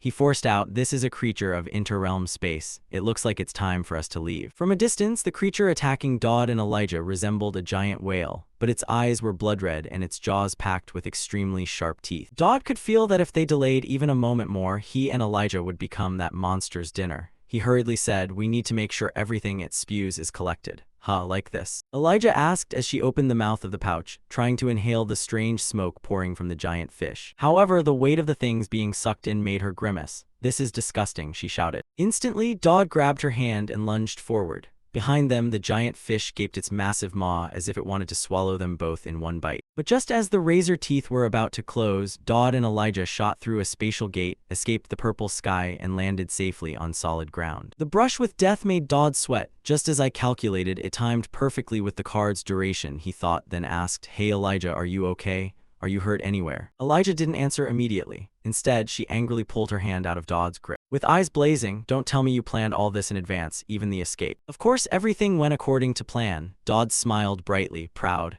"The Gregory Phantom trick is an easy move for a veteran player like me." But from Elijah's perspective, her anger surged like never before. "Why didn't you tell me we were going into interrealm space?" Dodd hesitated slightly, then replied nonchalantly, "Because I thought you wouldn't follow me here." "You were right." Elijah ground her teeth and threw the pouch to the ground. "I'm complaining, it's tied up now. I can't believe you woke me up just to do this." Saying that, she turned and strode back to her room without looking back. Dodd watched her retreating figure, feeling a bit guilty. Finally, he called out, "Thanks and sorry for not telling you beforehand." But no sooner had he finished speaking than the system notified him that Elijah's favorability had rapidly increased. It was now at concern level 4. Dodd stared blankly. "Wait, I thought this would lower her opinion of me, but it actually shot up. What the hell is going on?" While Dodd spiraled in confused thought, Elijah sank into recollection. The moment Dodd gripped her hand and confidently pulled her from the monster's jaws, her heart involuntarily beat a little faster. Time passed quickly. Cut to Adelante, the headmistress. She seemed to have just finished exercising, sweat soaking her body. As she tied her hair, she asked someone ahead, "Hey, is this the item I was thinking of?" Hearing that, the person opposite replied, "I don't know what you're thinking, but this is the spiritual entity." Atalante immediately realized something and asked, "So you've been using that in inner space, right?" Hearing this, Dodd took the card, held it up, and admitted, "Yes, but didn't you give this to me to do exactly that?" Headmistress Atalante replied with a slightly reproachful tone, "I didn't expect you'd be so quick. And what's with your hair?" Before her stood Dodd, looking utterly disheveled, his hair all frizzed. The corners of his eyes still held a trace of tears from the harrowing experience. I just got struck on the head by department head Purse's lightning. I was on my way to deliver the spiritual entity obtained from interspace when, before I could finish, Atalante understood everything. I see, Purse must have been quite panicked. She's a powerful witch, but rather timid. Putting that aside, Dodd casually asked, "Is this item enough to meet your request?" "Headmistress Atalante, you said if I could satisfy you, you'd give an extra reward, right?" Hearing that, the headmistress shrugged and replied, "If it's just that item, other magic towers could buy it for me with mountains of gold. So you don't need to worry about that." Returning to the main point, Dodd knew Atalante wouldn't be fooled by such words, so he spoke bluntly, "It's not really about the gift. I actually have a favor to ask. Whatever it is, a spiritual entity is the consciousness left behind in this world by great predecessors. I want you to bind it into my item. Can you do that?" After hearing Dodd's request, Atalante was slightly surprised and praised him. "Wow, doing that will let the consciousness gradually awaken and grow stronger over time. This is truly a strategic and clever choice. Dodd, which item do you want me to bind it into?" Dodd answered, "That item is." But before he could finish, Atalante cut in. "There's something I've wanted to ask you for a long time. How are you so strong? You defeated assassins with your bare hands and knocked out a hero candidate in one blow. Lately you've even stopped demonic beasts from attacking people. Now this too. Why are you so obsessed with power?" she said, staring at Dodd, waiting for his answer.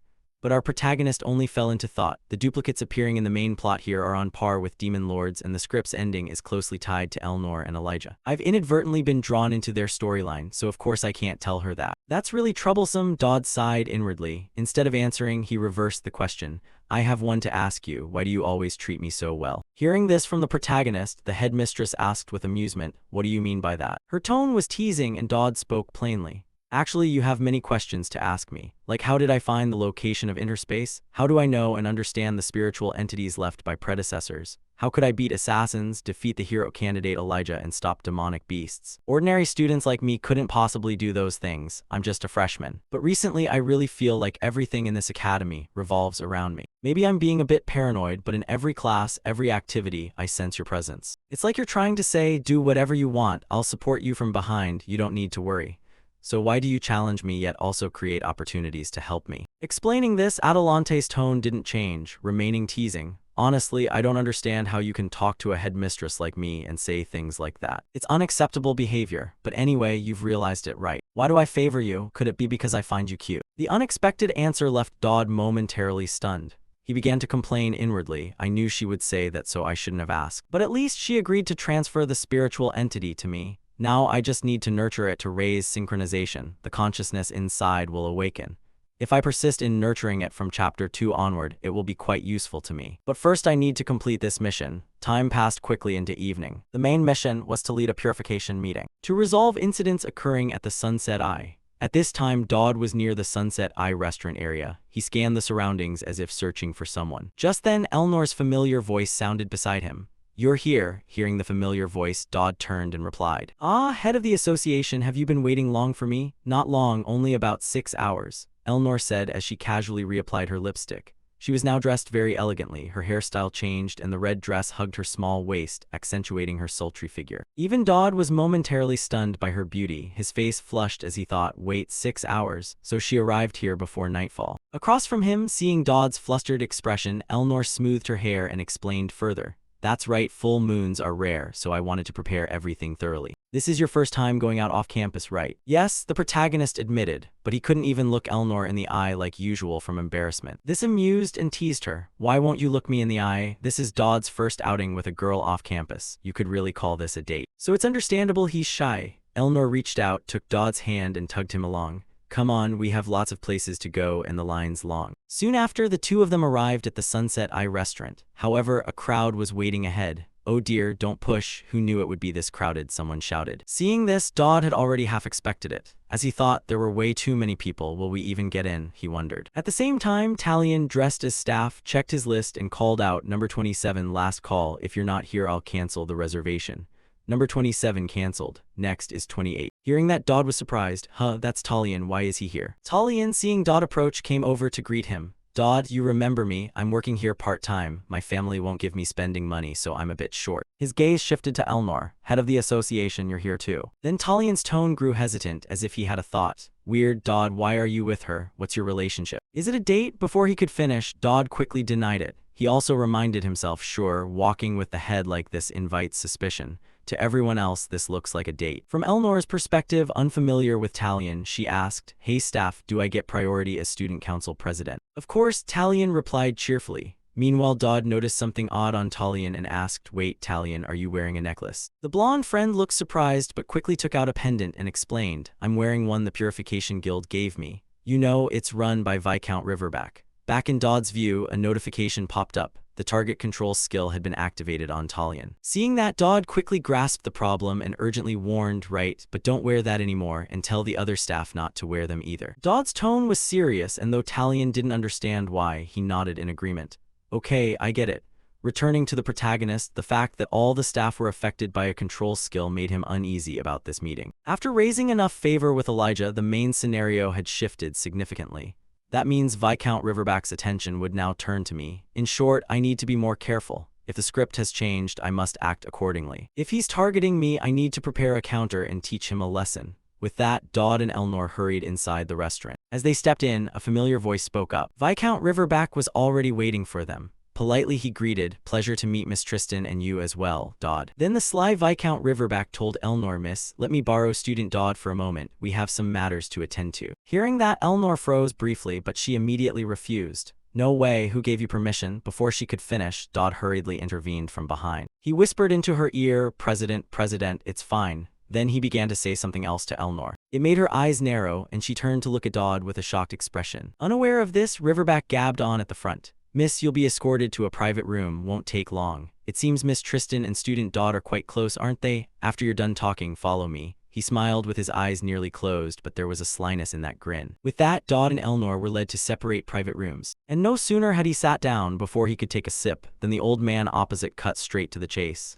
"Do you know why I summoned you here?" Dodd replied to him. It seemed the protagonist didn't want to waste time with these villains, so he laid his cards on the table.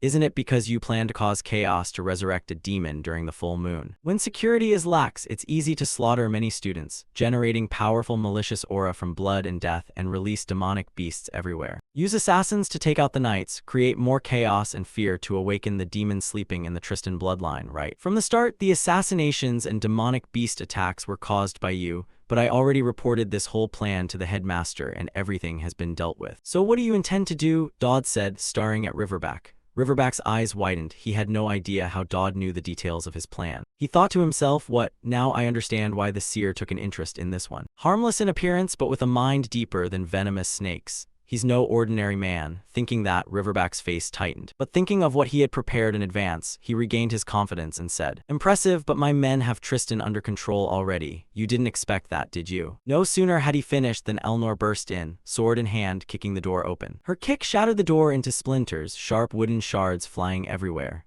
Riverback, seeing her bloodied appearance, shouted, "Impossible, Princess Tristan, how could this be?" To explain this, we must go back a few minutes to when Elnor was being escorted away by Riverback's men. Perhaps overconfident in their own strength, they made no effort to hide their arrogance as they ordered, "Princess Tristan, come with me, we have places to go." Their haughty faces reminded Tristan of the whispers Dodd had told her before. "President, the demon worshippers are about to surge in. Regarding that frenzy, have you felt uneasy lately?" She thought a little release might be good for her. With that thought, she slowly stood and said coldly to the group, "By imperial law, demon worshippers can be dealt with immediately and reported afterward without issue." Behind them, a brown-haired hunter mockingly laid a hand on her pale shoulder and sneered, "But do you have the capability to carry that out?" "All right, hurry up since we intend to capture her alive, behave." Before he finished, his face suddenly froze as a terrifying murderous aura began to radiate from Elnor. Her mental state seemed to change drastically. "You think I can't do it?" As she spoke, she seized his head with one hand and slammed it down so hard that the tea table shattered into pieces. Around them, the remaining hounds gritted their teeth and drew their weapons. "Damn it. Do not kill her. She is the most important target in the plan. Injure her as much as you want, but do not kill her." They shouted to one another and surged forward to attack her in overwhelming numbers. But these weaklings weren't even enough to warm Elnor up. With the terrifying power of the Tristan bloodline, she began kicking each of them flying. Her razor-sharp sword slid across their throats, leaving these hounds to howl in despair. The more she fought, the redder Tristan's eyes became, making the thug's hair stand on end. In the end, they realized the person before them was not a lackey they could handle. In short, these were the events that unfolded when Riverback's men tried to abduct Elnor. Back in the present, Riverback stood dumbfounded, unable to speak. Meanwhile, the protagonist anxiously asked, "President, are you all right?" Elnor replied in a refreshed voice, wiping blood from her sword as she nodded. "Yeah, I actually feel better. But that was no stroll. Come out with me again next time." At that moment, Dodd received 2 system notifications. Elnor's affection had risen to amiable. The frenzy had eased thanks to you. A private quest appeared. Gideon Law Tristan has noticed you. Hearing the alerts, Dodd was startled rather than pleased. He wondered, what is this? Why would Elnor's father take notice of me? But anyway, the task was completed, he thought. However, things never go as smoothly as one hopes. Just then, old Riverback realized he had failed. To salvage the situation, he produced something that looked like a chunk of flesh and snarled, "I didn't expect I'd have to use this." His words caught Dodd's attention and he quickly recognized the item Riverback held, demonic essence. "How did that appear?" Reacting fast, Dodd shouted, "President, don't let him eat that." Unfortunately, Dodd's warning came a moment too late. Riverback had already tossed the chunk into his mouth and whispered, "Receive the grace of the god." Next, from outside the Sunset Eye restaurant, a jet of ink-black energy suddenly burst forth, blowing the restaurant to pieces. Back where Dodd was, he was crawling out of the rubble of the building, battered and broken. At that moment, Riverback's voice rang out again, but his tone had shifted. "Splendid, I didn't intend to use this until the seer dealt with you." "Dodd Campbell, can you handle this?" he roared. At that instant, his body transformed into a monstrously fierce demonic form, and the chunk of flesh he had swallowed on his chest glowed without cease. With his combat experience in this game, how could Dodd not recognize this state? A human who absorbs demonic essence can wield part of a demon's power. A demon since Chapter 1, this world really is insane, Dodd grumbled inwardly. Meanwhile, the system kept issuing warnings, defeat the purifier. Failure occurs if there are too many casualties. Above, Riverback howled like a mad dog as he felt the power endlessly surging through his body. From now on, this is the moment of purification. Back in Dodd's view, the sound of rapid footsteps came from afar, catching his attention. When he saw who was approaching, his face twisted further. Damn it, the problem wasn't just that man but those monsters as well. Man-eaters the demon worshippers Elnor had dealt with had revived. From Dodd's perspective, Riverback's hounds had also transformed into half-human, half-demon forms. Their eyes glowed blood-red as they lunged toward the protagonist. But at that moment, a shout rang out, the piercing thrust technique. With the cry, a beam of blue light shot straight at the demonic creatures, shredding their bodies to pieces. It seemed the one who struck was their friend Talion. Surveying the devastation around him, Talion wore a sheepish grin and asked, "What the hell is going on? What are those monsters? And where's Viscount Riverback? Oh, you saw my move, I'd love some feedback." In response, Dodd explained things bluntly. "They were all your teammates turned into those. If you wear that necklace, you'd become like them too." Hearing this, he began trembling uncontrollably. Then he looked at the protagonist and asked, "Could this be a situation engineered by the Viscount?" Dodd nodded and answered, "Yes. If you don't want to witness true hell, follow my orders from now on." Dodd's serious tone altered Talion's expression. He quickly nodded and asked, "Understood. But what about Dodd? What will you do?" Dodd replied, "I have to handle something else. I must protect the civilians and stop the Viscount. Now run, Talion." Talion realized staying wouldn't help Dodd or Elnor, so the young man immediately ran off. After he left, President Elnor looked at Dodd and asked, "Do you know where the Viscount went?" Dodd stroked his chin, thought for a few seconds, and replied, "Yes, I have a guess. The goal of demon worshippers is always the same. They sow despair and chaos everywhere, and bring pandemonium, the demon realm, into this world. There's only one place he'll target." Time passed quickly and the scene cut to Viscount Riverback. He had flown to a yellow energy barrier. In the distance lay the sealed land where the battle between angels and demons once took place. Staring at the massive barrier before him, Riverback wasn't confident he could destroy it completely. "Even if I can't break the entire protective ward, at least I can deal some damage." Saying that, he began gathering mana in his palm, forming a black orb of energy that radiated a menacing aura. But before he could unleash it, A cold voice from behind rang out. Okay, don't just stand there. The familiar voice startled him. Riverback couldn't hide his surprise. He turned back to Dodd and said, Dodd, how did you know I'd come here? Dodd answered with a mocking smile. Too obvious, your actions are predictable. You obtain demonic power, so of course you'd head to where the demons are sealed. At that moment, Dodd was being carried piggyback by Elnor to get here faster. It was a bit humiliating, but Dodd didn't care much. High above, Riverback wasn't panicked by their arrival. He was even slightly pleased. Thanks to you being here, I don't have to search. After I kill you, I'll capture Princess Tristan. Back in Dodd's view, he looked at the guild president and warned, no matter what happens, we have to survive, understood? Elnor replied with a nod, yeah, and inwardly she thought that the level of trust he placed in her was genuinely hard to get used to. But I must be worthy of that trust. It's the pride of the Tristan family, she thought as she tightened her grip on the two swords in her hands. Then she drove power into her legs and stomped hard, launching her small frame into the air like a cannonball.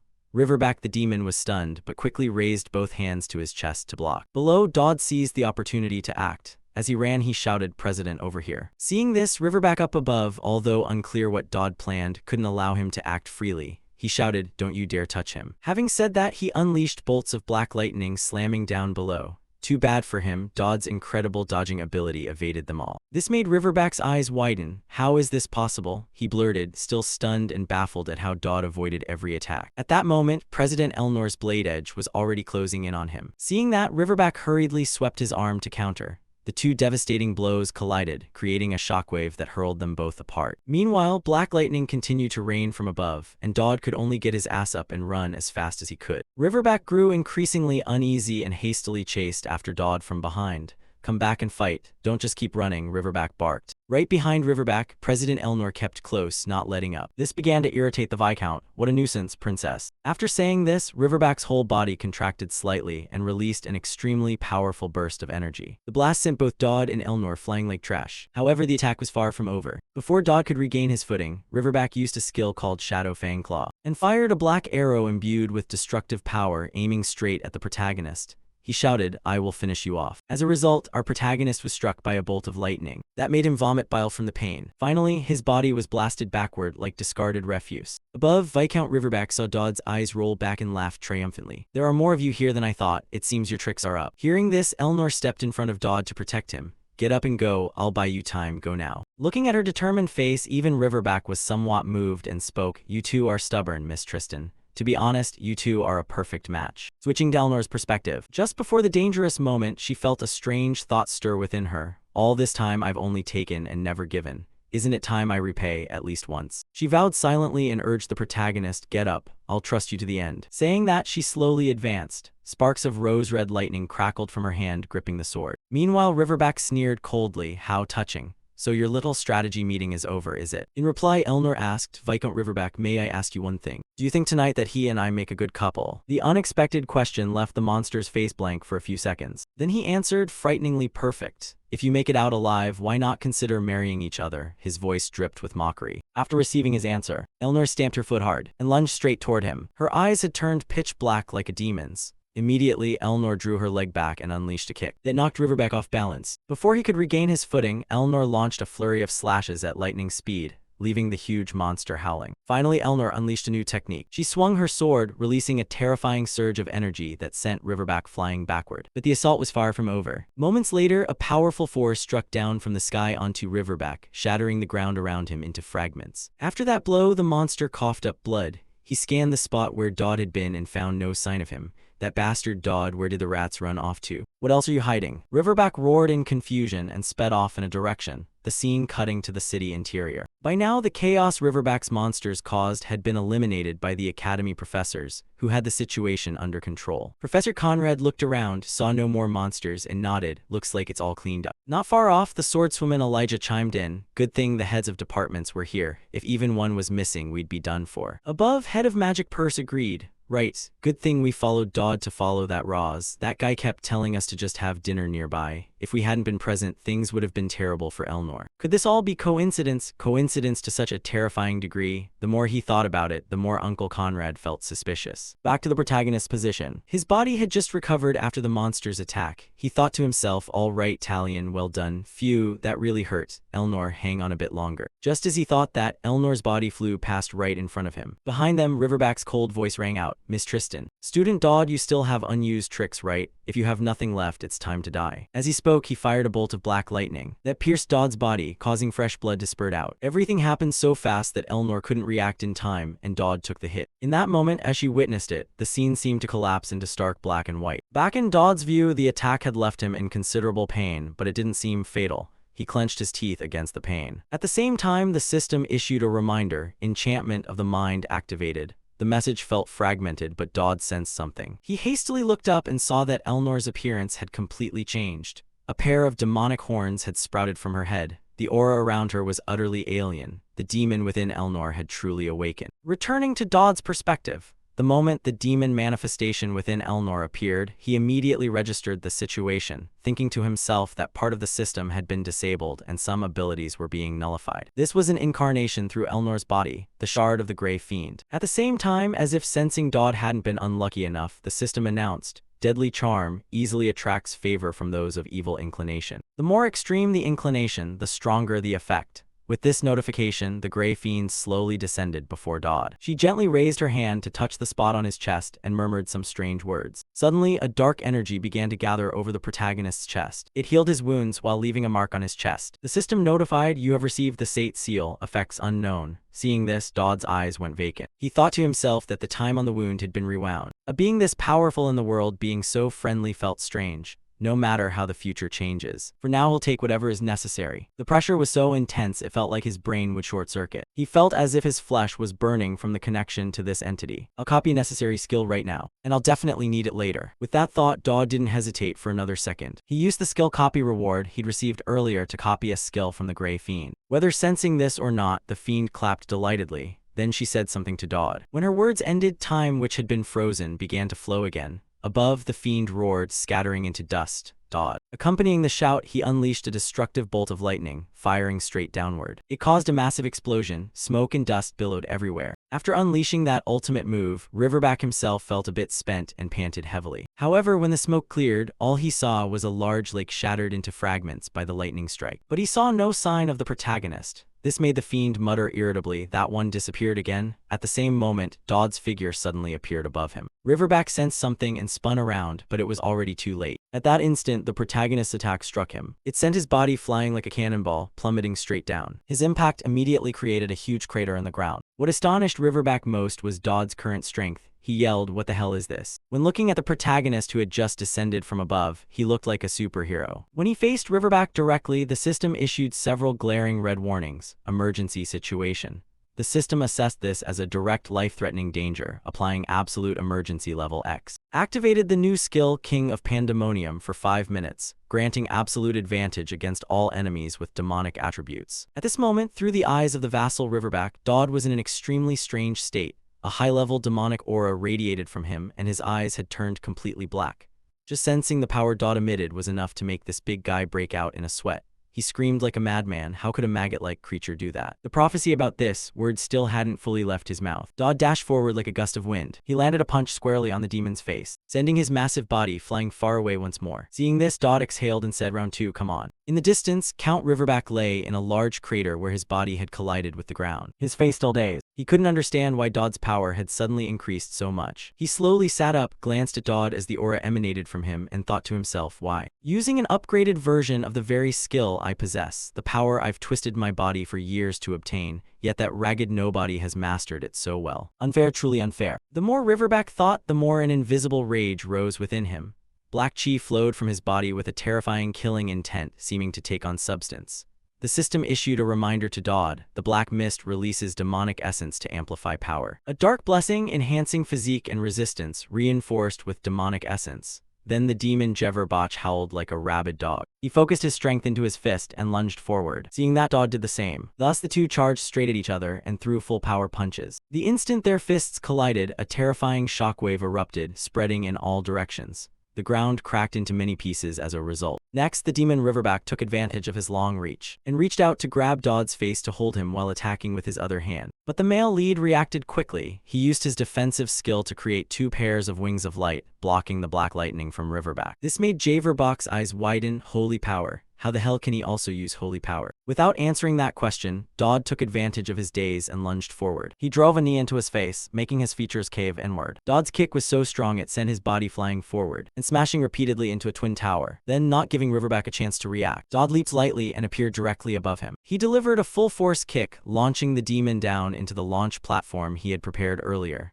At the same time, the skill he had copied from that gray she-demon expired. However, Dodd had prepared everything. At that moment, he pressed the start trigger of the catapults, causing Riverback's body to be hurled forward. "Dodd, you bloody bastard," he shouted, and Dodd mocked him since that's all he could spit out. "Don't you have a cooler final line?" Then, as if from nowhere, Dodd produced a cannon and fired straight ahead. The powerful fire it unleashed began to burn Riverback's demonic body to pieces. Before he died, he finally understood everything. Could it be that all of this had been part of his plan from the start? Thus, after Riverback's body was reduced to nothing, the system issued a congratulatory notice. Main quest completed. You received 1 essence of evil and 1 hero shard worth 5,000 points. Hearing the notification, Dodd sighed. Did I really get all this? Looks like rewards scale with difficulty. Normally you only get to choose 1. But anyway, now I have 2 items that could even bend the storyline. At that, he noticed Elnor was still injured somewhere and hurried to search for her. But Headmistress Adelante's voice sounded right beside him. The student council president is safe, but more importantly, that was insane. Dodd, I want to hear everything that happened with the Grey Demon. Of course, Dodd wasn't about to admit anything. Instead, the general pretended to be bewildered and asked, "What do you mean?" In response, Adelante spoke plainly. "I'm asking because I already know, student. You were involved with a demon, weren't you?" Time quickly passed. The scene shifted to a medical room. Elnor remained unconscious and was receiving a blood transfusion. A voice asked, "Is the transfusion ready?" Another answered, "Not yet, but nearly." "What's her current heart rate?" "Below 50 beats per minute, damn it. Why hasn't that cleric arrived yet?" Hearing the frantic noises around her, Elnor's eye slowly opened. While she awaited recovery, Dodd and Adelante had a serious conversation. Adelante spoke first. "One of the Grey Demon's abilities is corrosion. It is spread outward with you at the center. The Church and the Holy Kingdom will certainly take notice. You have become the storm's eye. Did you act knowing something this serious would happen?" As for him, he had long since decided to give up living as a background character. Especially now, being dragged into matters with such a demon. He shrugged and replied, "Honestly, I just got lucky." Adelante frowned and steered the conversation back to the Grey Demon. "The strongest of the Lords of Pandemonium is the Grey Demon. As I suspected, it used Student Council President Elnor as its host." Hearing this, Dodd's expression shifted and he asked, "Headmistress, you knew about this beforehand?" In reply, the beautiful headmistress nodded. "As soon as possible. First, thank you, Dodd, for fighting to protect the school and Elnor. You can come in, but listen closely. What I'm about to tell you is top secret." As she spoke, she snapped her fingers to levitate Dodd in front of her and had him rest his head on her lap, then continued. "After the hero's final battle, the demon's soul shards scattered everywhere. If even 1 shard appears in this world, the others will automatically gather around it. Because the Grey Demon awakened, even if only briefly yesterday, the remaining shards will soon appear." No need for her to say much. As someone who completed this damn game, Dodd naturally understood perfectly. It's the same in the original storyline. A demon's host always brings catastrophe. The host of the Red Demon once caused the Red Knight incident, a tragedy that wiped out Elijah's entire family. These soul shards and hosts are randomly selected each playthrough, except Elijah and Elnor are fixed. Not sure what you're thinking. Headmistress Adelante continued sharing information. The Holy Kingdom's intelligence network is terrifying. They've listed potential host candidates and Elnor was among them. I did my best to gather them all at the school. Hearing that, Dodd found a T-A-N letter 1EF3S decision puzzling. Select and gather them in one place? It sounds good, but putting all those dangerous people together seems reckless. Adelante, seeming to notice Dodd's confused look, explained, "True love. Once a demon's host truly loved someone, and the demon's soul shard was completely destroyed as a result. Love eradicated the seed of destruction. And it seems the Grey Demon really likes you." Hearing that, Dodd felt a sudden, uneasy premonition. He hurriedly shouted, What are you saying?" He protested, "No way." However, Headmistress Adelante had already observed everything. She said, "I saw it from afar. It healed your wounds and even clapped happily, didn't it?" Dodd stammered in response, "Maybe I just looked pitiful then and didn't let it finish." Adelante cut him off. The point is whether there's any connection. The demon seems unusually affectionate toward you. Dodd, your judgment, knowledge, and actions have been proven. So I'm honestly asking you to do one thing. Please seduce the demon hosts. As she spoke, she brought her face close to Dodd's. The move made him flinch. He quickly turned aside and refused. What? No way. Seeing Dodd repeatedly decline, the headmistress offered, I'll do everything to help you flirt effectively, don't worry. Dodd shouted in panic, no, that's not the point. Adelante continued to persuade him. Don't worry, all current candidates are female. This is perfect timing and place. Even the demon applauds you. You can probably hit on ordinary girls easily, right? Use whatever means necessary to seduce them all. And destroy the demon's soul shards. Then the world will be saved, returning to Dodd's perspective. If swearing were allowed here, he'd probably have done it.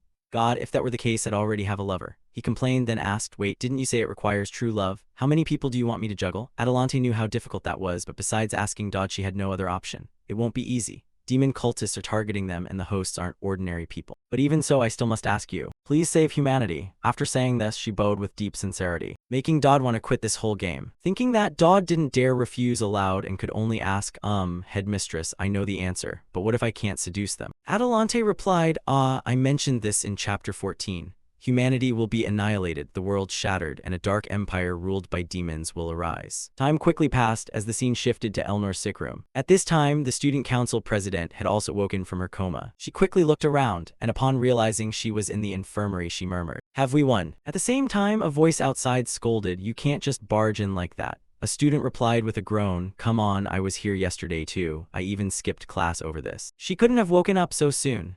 At that moment, Elnor's assistant rushed into the room and burst into tears of joy when she found Elnor awake. She hurried over to hug her close friend and scolded, how could you do something like that? You drove me crazy. I thought you were gone for sure. What the hell was that? What kind of battle was that? Elnor, remembering Dodd who fought alongside her, asked first, calm down a bit. How is Dodd? In response, the assistant wiped her tears and explained softly, Dodd, he's been discharged. Actually, he wasn't seriously injured. The one who was badly hurt was you. We really thought you wouldn't make it this time. The words made the president uneasy, and she asked, if I'm like this and Dodd is fine, how does that make sense? The perspective returned to the secretary. At this point, she began recalling her recent conversation with Dodd. Looking at her friend still lying unconscious, she couldn't hide her worry and whispered, he hasn't woken for 2 days. If she doesn't wake up, Dodd Campbell, I'll personally deal with you. Hearing that, Dodd could be confident that Elnor wouldn't go down so easily. So he solemnly affirmed, Senior Elnor isn't someone who would die over something like this. I guarantee she'll wake within a few days. Dodd's confidence made the secretary scratch her head in bewilderment.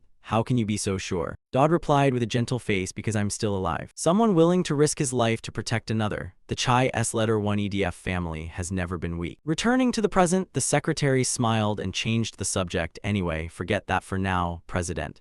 Since you're awake, there are a few things needing your approval. Elnor, annoyed at being put to work just after waking, complained, hey, I'm still a patient, you know. Ignoring that, the secretary quickly opened her notebook and handed over the tasks. Now for some unpleasant news. 2 important figures are coming to meet the president. The first is the Saintess Lucian. Hearing this, Elnor stroked her chin, frowned in thought, and asked, isn't she due to enroll next semester? The secretary explained, that's true, but they've decided to enroll her next week. Because of an incident involving an ex, the Holy State and the Inquisition are beginning to take action. Well, I didn't intend to bring that up, but Lord Gideon will come to the school. At the mention of that name, Elnor's face showed surprise as she murmured, my father is coming. Meanwhile, in a distant room, a figure looked out and said with satisfaction, the bustling atmosphere of this city is quite pleasant. Inside the room, the Saintess Lucian, smoking, complained, hey, can you shut the window? The light is bothering me. Her remark almost made the stranger burst out laughing. How amusing. A saintess nowadays doesn't like the light. From behind, Lucian exhaled a plume of smoke and mocked, if you spend most of your life in a dim prayer house, you'll be like that. Her words left the young blonde man silent for a few seconds before he replied, isn't that a somewhat dark twist in the story? Saintess Lucian continued, close the window. Night. In response to that request, the blonde companion said, I want to enjoy this peace a little longer. Hearing that, Lucian sarcastically questioned the notion of peace. A demon worshipper and a saintess in the same room, and you talk about peace. The blonde knight laughed, I thought we'd grown a bit closer by now. With that, the initial tension of their meeting faded. Not letting him say more, the saintess's face turned cold as she set clear boundaries. We're cooperating toward the same goal, don't assume I want to be your friend. Do you think that's possible? Her expression was full of teasing, but the blonde knight did not take offense. He said, those who hold the binding cord control you. Two fates are choking our lives, we're the same in that. Returning to Lucian's perspective, she exhaled another white plume of smoke. Then whispered, think whatever you want, at least I still have someone I must protect. At that moment, a figure flashed through her mind, her younger sister, the favored daughter Dodd had encountered earlier. The secret beloved son of their father. Summer is almost here. Father said summer where you are is much hotter than at home. Remember to take care of your health. Father sent some fruit, share it with your friends. I heard there's a parent meeting coming up. But our household is busy preparing for the harvest, so your parents probably can't attend. Instead, Father will send Heckman. If you need anything, tell him. Everything at home is fine. Don't worry and keep a low profile. Don't try to stand out. A crowd of students hurried forward. You're clever, so Father isn't too worried, but absolutely no causing trouble. Live quietly for him. Remember, if you get a girlfriend, bring her home during the summer vacation. This father wants to see his grandchild, doesn't he? In short, take care of your health. Your loving father, Armin Campbell. Luckily, Father couldn't come. After reading the letter, Dodd looked up at the friend before him and asked, so you're Heckman? Probably the trainee butler or something. Heckman adjusted his glasses and politely replied, yes, that's right, sir. Master, if there's anything, please tell me at your leisure. At his words, someone chimed in, hey you, that attitude is a bit too obsequious. He brought the cluster of grapes up to him. These are grapes the Lord sent for the master, Dodd asked as he brought one to his mouth. Seedless grapes, he answered honestly, they must be very sweet, right? At that, some passing students glanced at him judgmentally. That guy's always putting on an act, now he's even bringing a butler to school. Trying to play noble, huh? Look, he's eating them all by himself. Hearing that, he wiped his mouth and pushed the grapes back toward the butler. Heckman, we need to pretend to be friendly like buddies here. Do as I say and finish these for me. The sudden request flustered him. He bowed, took the grapes, and complained, yes. Dodd then said, you'll probably be a trainee butler your whole life, huh? All right, enough, now is not the time to relax. The principal's words were truly unimaginable. At this moment, Atalante's words surfaced in his mind. Charm all the demon vessel candidates and save humanity. The system displayed a notification. Elnor Tristan, affection level stage 1, mission activated, hereditary curse will appear in 7 days. Gideon Tristan, curiosity level stage 1, mission activated, hereditary curse will appear in 7 days. And in his head he thought, forget world peace for now. The immediate missions are the ones to worry about, but things didn't stop there. The system reappeared. Main mission Chapter 2, the king's demise will appear after the Chapter 2 boss fight. That's the real problem. We need to plan ahead for the boss battle. Wait, by the original rules, I never even met Gideon. What should I do? Back in reality, Heckman looked up at the sky with a satisfied expression. Master, it's unbearably hot here. Dodd paid it little mind, other thoughts kept circling in his head. In the original story, that man appeared already dead. Though not an affectionate father to his daughter, a father is still a father. Originally, Gideon's death was the trigger for the awakening of the white demon. But I woke him during the Chapter 1 boss fight instead. Damn it, all of this is a mess now. His being recorded as alive means the script I know could change without limits. He thought to himself, fine, Elnor's father, I'll meet him. He must be avoided at all costs. No, avoid him. But if we do run into each other, we have to dig something out of him. Only then would there be a chance to deal with the Chapter 2 boss. Dodd looked at Talion, who was pinching his butler's cheek, and asked confusedly, hey Talion, what are you doing to my butler? His question made him uneasy. Butler, I thought he was being bullied or something. Can someone like that even do the job? Dodd pointed at him and said irritably, because you touched my butler, I'm borrowing your sword for a day. This sudden declaration surprised him. Huh, why? But then he immediately knelt and offered his sword. Such an unexpected honor, Dodd, please take and use it. He couldn't escape his own embarrassment and quickly explained, no, I'll return it. Not long after, our protagonist Dodd went to ask Elnor for a favor. Elnor glanced at him with amused interest. Interesting. You enrolled in theology and now you want me to teach you swordsmanship? Dodd raised his hand and began to explain. After that demonic incident, I realized many things. I realized that relying solely on holy power leaves you too weak in physical combat. So I want to learn the Chai S letter 1 EDF swordsmanship, even if only the basics. As he spoke, he thought privately that, thanks to an innate boost in goodwill toward the wicked, Elnor would keep getting involved with him for a long time. She bowed her head slightly and smiled with disdain. That's the first thing you've said that sounds reasonable. If it's a constructive request from a junior, I'll help a little and see. Watching her draw her sword, he thought to himself he must use this chance to copy her techniques as much as possible. To build ties with Gideon later, there may be no path other than swordsmanship. Suddenly a voice rang out. What a rare sight this is. The busy student council president has spare time and refinement. Elijah approached from afar, offering private tutoring. Elnor glanced back and said she'd already asked him. Hearing that, she looked at him and asked, is that so? But the president specializes in single sword style. Dodd here uses a single sword. He raised his hand, forced a smile, and explained, it's fine, single sword or whatever, it's all the same. At his attitude, Elnor glanced with eyes full of killing intent. The type of sword doesn't matter, who teaches you is the core issue. Elijah sighed softly. Exactly, so if you're experienced as an instructor, teach, it makes much more sense. Hearing that, her face immediately darkened as she looked toward him. Was he implying her swordsmanship was superior to mine? That junior has no way of beating me, Elijah said as he placed a hand on his sword and stepped forward slowly.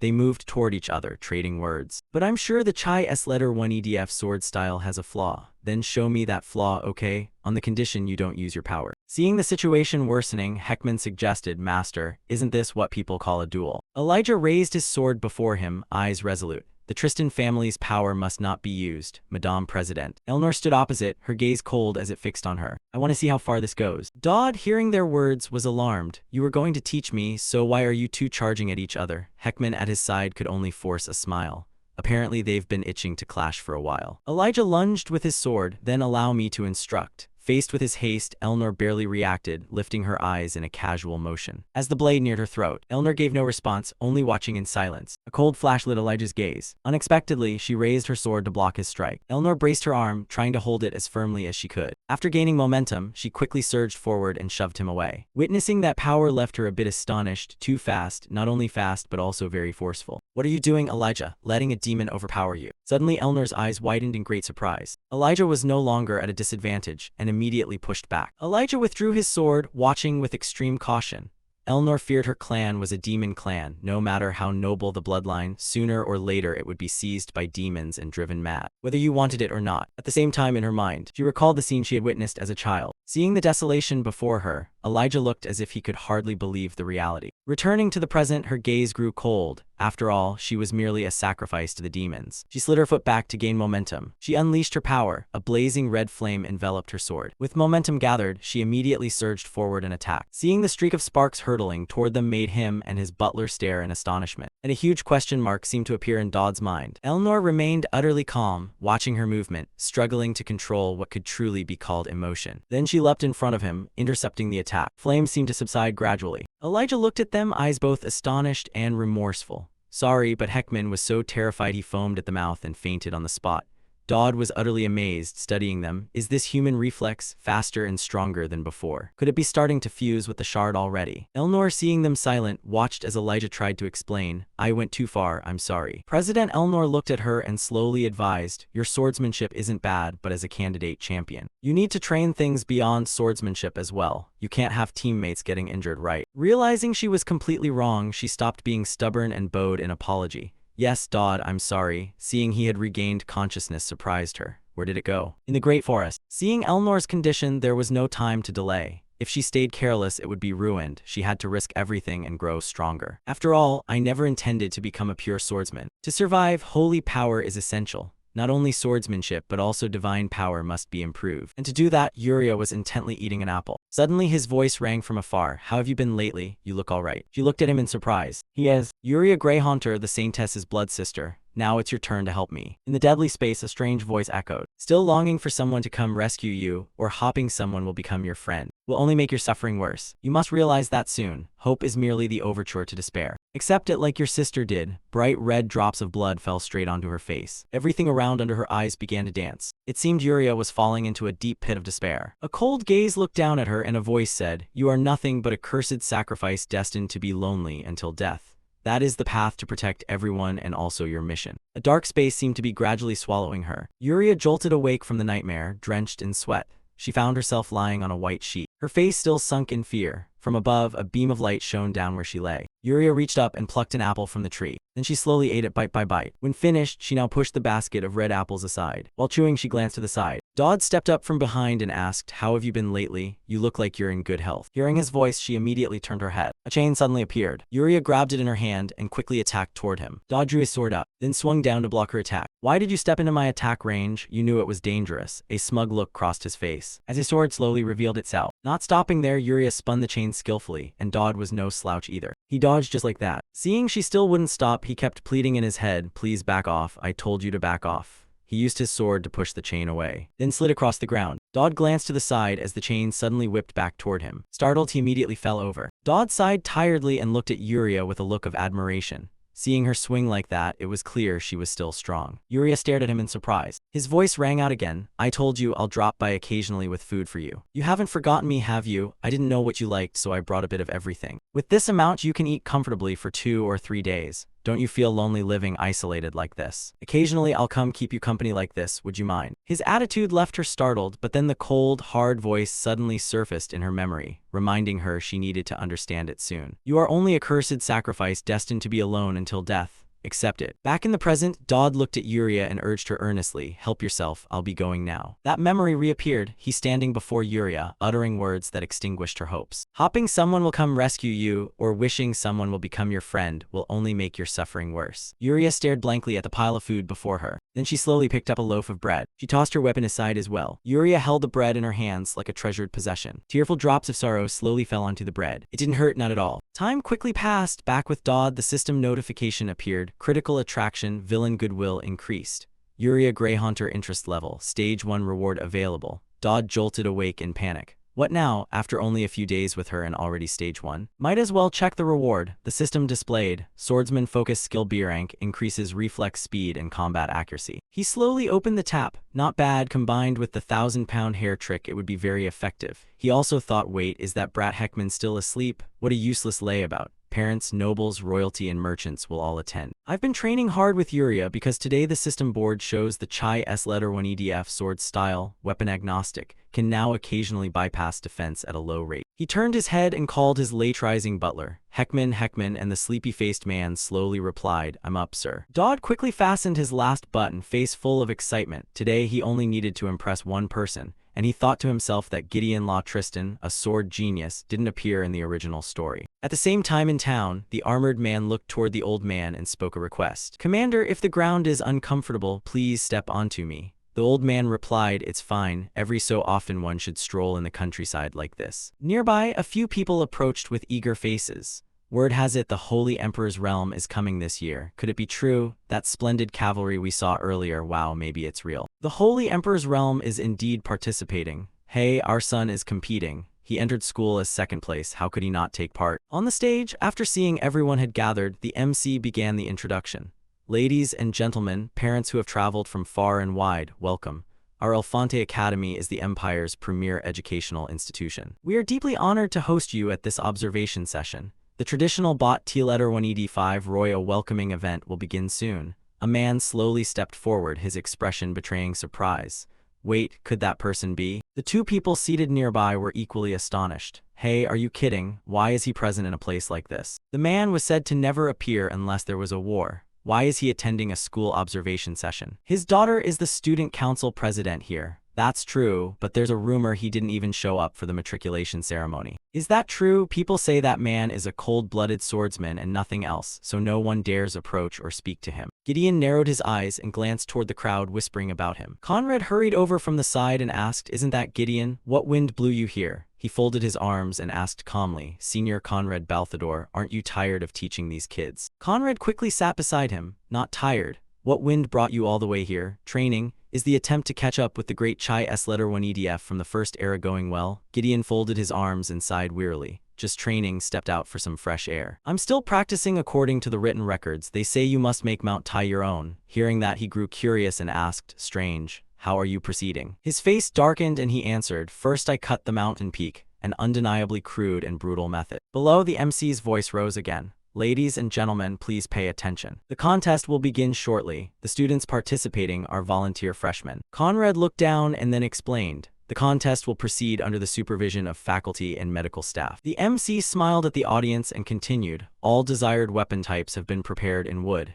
Contestants, please enter the arena. Immediately the crowd erupted. Come on, our girl, you must make the top 10. He slowly stepped onto the stands, thinking to himself, damn, I'm shaking right before going out. Did my character feel this way back then? Damn, I shouldn't have entered. Does he really have to catch Gideon's eye? Talion beside him smiled and said, in this match, Dodd and I will face each other in the final duel. Elijah, as a candidate champion, had withdrawn, so it's not impossible. The MC's voice rang out, contestants needing weapons, please come collect them. Elijah looked ahead, thinking Dodd, why insist on entering this match? Does he enjoy toying with the weak sometimes, or is it that noble sense of duty? The host continued, choose calmly, 1 minute until the match begins. The objective is singular, be the last survivor. That student will receive special points. Those who make the top 10 will also receive bonus points. Heckman below called up to cheer, Master, I think you only need to reach the top 10. Dodd sighed to steady himself. He thought Gideon must be sitting somewhere, right? Look at me, look at me. Elijah was also nervous. I'm watching, so don't worry. Dodd, I trust you, but if anything happens, I'll help.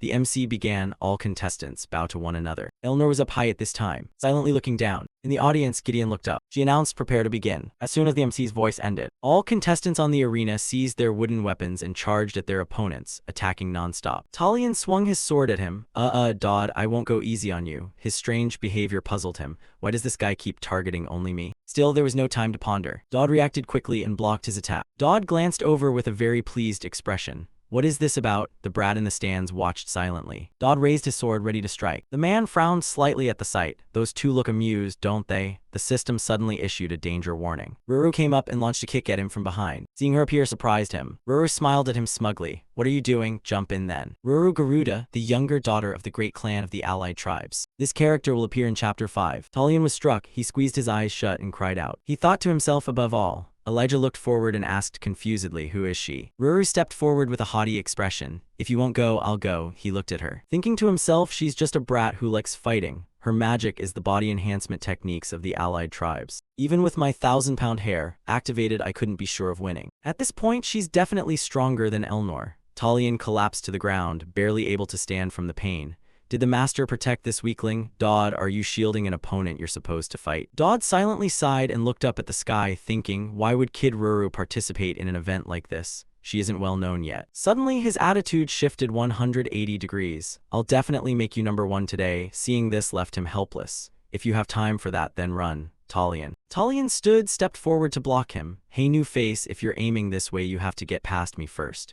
Here I am, freshman runner-up Talion Aman. Can you swallow that? Ruru asked him, you're the runner-up, then I won't go easy. She suddenly pointed straight at his stomach. The system notification appeared, swordsman focus activated, reflex speed and accuracy increased. Dodd looked on in surprise. Ruru smiled brightly and said, don't die on me. Ruru moved like lightning. Talion's eyes widened in terror. With a single simple move, she sent him flying. Dodd planted his sword before him to brace, and several others nearby were also knocked away. Talion was hit until blood spattered. He placed his sword before him, trying his hardest to block her attack. Clearly it had taken effect, yet the impact still surged inward. Seeing this power, the stands erupted. Wow, that's a freshman. Elfonte really sent her. Ruru looked at him smug. What's this? Thought she was just ordinary. You're holding back too. If you can take that hit, good, then I'll go all out. He looked at her, thinking to himself whether, with his current stats, he could win. Unexpectedly, Guy and Elnor exclaimed in unison, no way, even in a dream, that's absurd. Ruru rushed in, continuously launching kicks. She switched from legs to hands, unleashing a flurry of punches at him. Dodd tried to keep his sword in a defensive stance. Now is not the time, don't act recklessly. Suddenly he cried out, wait, I forfeit. Ruru was stunned to hear that. Above, people kept murmuring, what a coward, a noble with no pride. Your classmate says you're forfeiting? He answered honestly, yes sir, I'm stepping down. Elijah nearby observed and sighed, a wise choice, Dodd. Dodd took a few slow steps down to the arena floor. What the hell are you shouting for? You dared them to come up and fight but wouldn't when called. The MC looked a bit embarrassed. Well then, it seems the winner has been decided. Isn't that so? There are still contestants on the field, so continue. Ruru seemed dissatisfied. It's only just getting interesting. She clenched her teeth, her face showing clear anger. Damn imperial bastard, who do you think you are? The system notified. Lethal charisma has sown the seeds of an explosive popularity. Dodd turned and seeing the terrifying strength she displayed when angry, breathed a sigh of relief. Running was the right call, who forbids forfeiting. Suddenly, a bubble-like bag appeared from nowhere and covered his head. When it was removed, he found himself in a different room. Beside Gideon, a strange voice spoke. Dodd Campbell, what is your relationship with my daughter? Hearing that startled him. Wait, I'm not mentally prepared. Dodd sat up straight, looking a little anxious. She's someone who's helped me a lot during school life, just a friend. Guy sat nearby, leisurely sipping tea. You learned swordsmanship from him. Dodd widened his eyes in shock, watching. Calm down, stay calm, only then can the plan proceed. He then replied, no sir. The man added, so who did you learn from? Tristan's swordsmanship. In his mind he thought, as predicted, great Lord Gideon had recognized it. Then he spoke up, so you noticed. In response to his question, the man asked back, the foundational lineage of the family's swordsmanship. How could I not recognize it? Answer me, who did you learn from? Dodd frowned, calculating carefully, absolutely must not show nervousness. The man before him was like a blade, reveal a flaw and everything would collapse.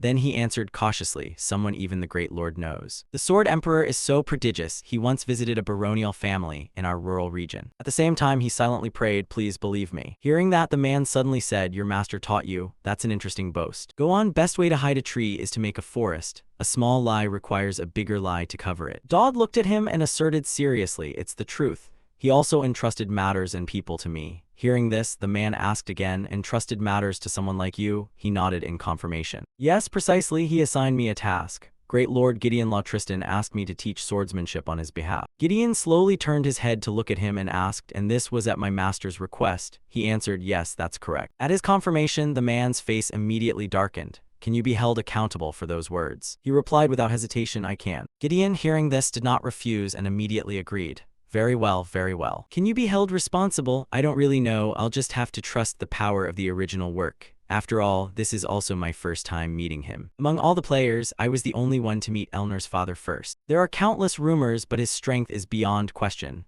This person is evaluating me, and rightly so. Suddenly, someone crawled out of nowhere spouting all those unreasonable claims. It's understandable. But this pointless silence is really annoying. Gideon pointed his finger at him and asked, you won't block it? Hearing the question, he was stunned. Huh. His eyes narrowed, a cold, murderous gleam flashing. You're dead. The wooden table and the teacup on it suddenly split in two. This is the invisible sword, an ability that slashes without a blade. The final, ultimate skill in the knight's skill tree used so effortlessly. Seeing this, his gaze turned horrified and speechless. Gideon pointed at the table, another one dead. Truly terrible. Against an opponent who can't even react in time like this, what could I possibly learn? He recalled the earlier scene and thought, indeed the knight's swordsmanship is the strongest in the empire. It was said to have pierced dragon scales, but it isn't complete. Dodd pointed to the ground and asked, as formidable as the rumors claim, Lord Gideon, if it's a perfected technique, shouldn't some motions be omitted? Isn't that how it would be? Hearing his question, Gideon was somewhat surprised. What do you know to dare say that? In his mind, he recalled, I'm just bluffing because I know everything.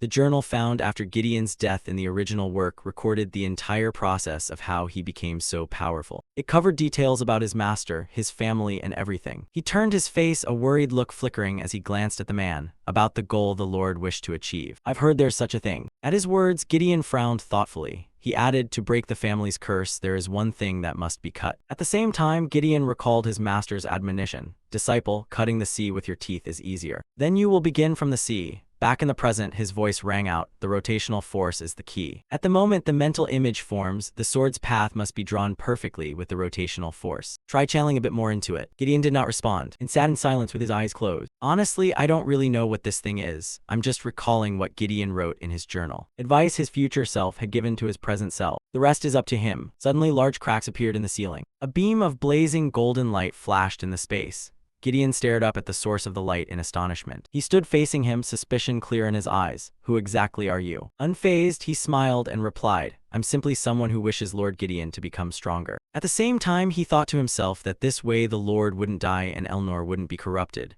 Besides, it's already obtained. The Tristan family's Fung Distro Kletter 1EB7C immunity privilege. No matter what they do, they are not subject to legal judgment. This is a one-time authorization document written by Gideon himself. Gideon currently serves as the Empire's Shadow Minister, the one who handles the royal court's dirty work in the shadows. His status is no different from a dog with a collar. In any case, this pardon will be very useful for proceeding with Chapter 2. The system notified lethal charisma. The number of villains with favorable impressions has increased. Skill enhanced. The more villainous recognition the fate attraction skill gains, the greater Dodd's rewards. In the room, Dodd pointed at the letter, eyes somewhat astonished. This can be enhanced too.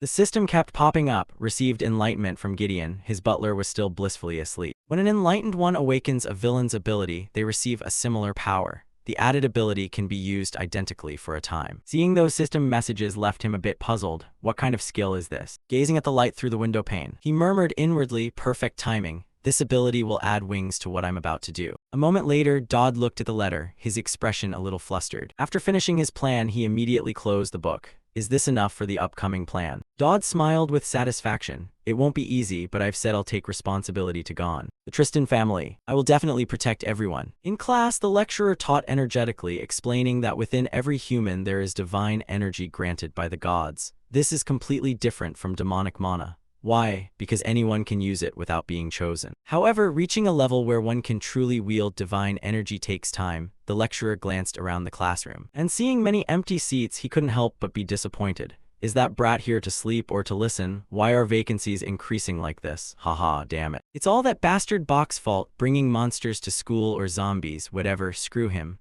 A devil worshipper like that is beyond the limit. Besides, this semester's litters of students are unbearable, all rebellious. Some even dare strike the professor's head. No one yet knows things between me and Jay Verback have soured. She'll endure a bit longer and then quit. Right, just quit already, after all, it's here. He spoke up. Do you have a question? How does one cultivate divine energy? This made him furious, that smartass. Seeing his students uninterested in study, he asked irritably, divine energy or whatever, use it continuously and your proficiency will rise. Is that even a question? Dodd propped his chin on his hand and replied casually, questions are still good, sir. Hearing that made the lecturer furious. The dignity of the lecture was ruined. Looking at the papers in the desk only made him angrier. That bastard, has he always been a thorn in my side? He frowned in annoyance, thinking he should quickly take this stack of confidential information and find a job elsewhere.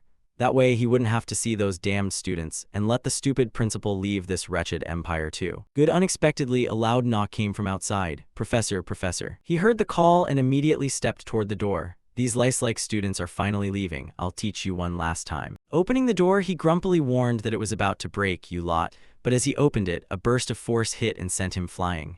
Outside came a voice, still haven't run away. He turned back angrily and shouted, what? Are you insane? How dare you kick a professor? Eleanor raised her foot in front of the professor and replied coldly, that just now was the door. And the professor is right here now. You lot are insane. One of the two voices rang out. What are you saying, sir? The theology professor. When he came to, he found himself tied to the front chair. Seeing the two before him, he panicked. Huh, what is this? Dodd looked up casually and said, this isn't a joke. We're detaining you now. The more he heard, the angrier he became. What nonsense are you barking? Detaining me? What crime did I commit that entitles you to do this? His voice rang out. You are a spy. Hearing that, he froze immediately. What? Eleanor hurriedly continued, accused of negligence in the monster escape incident. I've reported it to the headmaster. A professor letting imperial students die? There's only one conclusion. Your purpose was never education. Moreover, at Marquis Riverback's house a correspondence exchanged with you was found.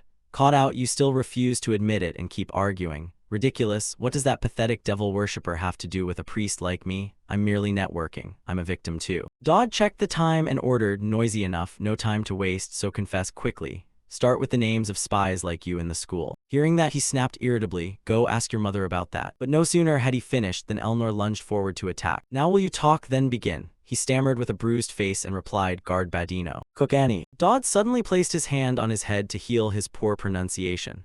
At that moment, Dodd put a hand on his head and began restoring him so the man wouldn't be too weak and croak. As he began to recover, the professor immediately raised his head and glared at him. What are you doing, you bastard? Dodd looked up at him with an utterly cold expression. I'm restoring your health, sir. Using divine energy, you said proficiency increases with frequent use, so when there's a chance I have to try it. Seeing him about to leave made the professor panic. You madman, where are you going? Dodd turned coldly and replied, this isn't something that ends after nomming a few people. Eleanor, standing nearby, added, search his desk, something will turn up. He begged out loud, please don't. At that moment, his body emitted a pink energy trying to break the binds. Dodd held the folder, expression slightly surprised. What's this? You teach in theology and you even know the Empire's military roster. If that's the case, just enlist. He quickly lunged to grab the folder. You madman, give it here. Eleanor wasted no time and swung her arm to attack. He turned in time to see it but couldn't react. A single simple move sent him flying, his back slamming hard into the wall. Yuria below heard the commotion and couldn't help but be curious. What sound was that, earth-shattering? Watching the papers slowly fall, he smiled softly. Sir, is this everything? It seems to be all of it. Now hand this over to the school's night squad, right? As for him, he lay motionless on the ground. Suddenly he spoke up to stop them. Wait, senior, I'm still a freshman, and I'd like to learn a bit more about divine energy. He lay on the ground, breathing heavily. Right now I understand why I can't stand that brat. Last time it matched the one I met with Riverback. In his mind, he recalled a past scene. He was kneeling on the ground, speaking respectfully, oh pioneer, first time meeting you. A strange voice from above thundered down, if you ask about me, you will die. If you reveal that you've seen me, you will die. If you forget me, then death would be a mercy. He looked down, expression thoughtful, and thought to himself, it must be that unfamiliar, bizarre, whimsical feeling. One of their voices rang out, all right, begin the treatment. Sir, he looked toward him, eyes a bit startled, thinking it was as if something was ordering him to act. A voice in the house called out, thanks to you, senior. My divine energy has increased to the point it's affecting the soul seed. We've caught a rat disguised as a professor. Senior, have you managed to relieve some fatigue? Elnor, standing behind him, said, well, I don't take pleasure in torturing the elderly for fun. The system displayed a notice. Elnor's madness has shown good progress. He thought inwardly, clearly she's been venting already. Tough luck, senior. This isn't something you can reason away. Suddenly she asked, isn't there anything you want to tell me? He was staring at the keychain in his hand and replied, no. She suddenly stepped closer and asked, you met my father, didn't you? Why did you meet him? Dodd flinched, sweat beading. Me? What? She repeated, I'm asking you that. He stammered but affirmed clearly, yes, the meeting happened, but I never revealed it outside. Elnor still looked puzzled. Dodd was in a panic, trying to calm himself. Damn, a variable, think of something, that brat, she continued, questioning. Eventually, Dodd came up with a story to tell. Last time in the match, I used the real sword move you taught me. His Highness was just curious who the kid was and called me over, nothing major. Finally, she decided to turn away, maybe that's her limit. She pulled her hood down, blushing, and warned, before you protect me, show some manners, call me guild president. Heckman followed behind, complaining, young master, did you just go out with Lady Tristan? Seriously, the Marquis told you not to attract attention. Dodd turned back cheerfully and emphasized, I only have 3 friends at this school and one of them is Princess Kaiso from before. Heckman looked worried. Young master, isn't that a bit autistic? Dodd clarified, they're more like complicated connections than true friends. Dodd changed the subject, curious, and you're pretty conspicuous for a butler. Where did you get that? Heckman, holding a half-eaten ice cream, explained they were giving them out for free outside to cheer on the midterms. There were 31 flavors. Dodd suddenly remembered something important. Right, the midterm survival exam, when the soul seed and trial fragments and heroic divine energy shards meet fusion conditions, they can awaken a soul's consciousness. He turned and ordered Heckman, instruction, go taste the remaining 30 flavors and report back. Heckman promptly obeyed on it, young master. He briefly wondered if that kid really wasn't a butler. Dodd sat down, lost in thought. Now he could awaken the ghost of the Gregory Manor. He recalled important details thanks to the increase in divine energy when he healed the priest. Dodd sighed, trying to find an answer. When you awaken a ghost, a great person's spirit that helps the player grow will appear, but it's random. You never know which great spirit will show up. It's always an event. His biggest worry was not finding a suitable match. If someone incompatible appears, Dodd narrowed his eyes tensely. It's essentially a loss. Then he began the opening ritual. What's this? The damn train passes here too. On the stands the flags fluttered alongside cheers. So cool. Dodd went pale, sweating as he examined. A knight, who is that? Weapon Master Frederick Tanker Johann. He tried to rummage through his memory. Who are they? I feel like I've seen them before. At least they don't seem evil. That's already good. Who is that? Oh, the person turned their face back. The Dawn's guardian Caliban Chrysanax. Dodd panicked, realizing he was Elijah's brother. He was utterly helpless. This is completely over. In the desolate scene, Caliban Chrysanax stood there dazed, just standing around. Come here and help. Truly hell. Elijah wept over the tragedy of the Red Knight caused by the Red Demon vessel. And Elijah's brother rose up. Guardian Caliban, who sacrificed his life to prevent the Red Knight disaster. Caliban Chrysanax became a great hero. He became a hero through that sacrifice. The image of his father. The image of his mother. Elijah cried endlessly. He had said he'd return. He said if she waited he would come back. From that event, Y also followed in his brother's footsteps. But all deaths were just tragedies for their family. On the day they lost all their relatives, Elijah decided to follow his brother's path and become the demon slayer who left her an orphan. The cheers rose, hitting harder. The one who ranks first among you will fight Elijah. When grown, Elijah was awarded the sole Special Class Warrior title of this National Defense Training. Give Elijah a round of applause, the Empire's official commission. The candidate warrior will also be presented. From then on, she became a champion. The teacher was announcing their exam. The midterm will be held fairly in 4-person team battles. Who are the Empire's main enemies? Beastmen and demon worshippers. Right. Efante is the organization set up to fight them. Combat and survival ability are the main scoring points in the midterm. Dodd turned to ask, how is it? Caliban, your sister here is still doing well. Caliban Chrysanax seemed incredulous and asked, so you mean the girl? Yes, my sister is currently an official candidate warrior of the Empire, he reiterated. Yes, it's official. Caliban Chrysanax chuckled with pleasure. This kid was just a green-nosed child not long ago. Dodd stressed that Elijah is an adult now. Caliban suddenly uttered something strange, truly worth it. Dodd turned puzzled. What? In Caliban Chrysanax's heart there was nothing but overflowing joy, having been reborn as a spirit. He simply felt odd seeing his sister groan. Dodd stammered a hint. Well, after all I resurrected you, right? So, Caliban, do you mean I should cooperate? Yes. Can you help me? All right, just don't tell my sister about me. Dodd respectfully replied, yes, thank you. Caliban turned and smiled brightly, and the intuition of one who had died told him, I don't know what laws you've mastered that I haven't, but I feel you're a good person.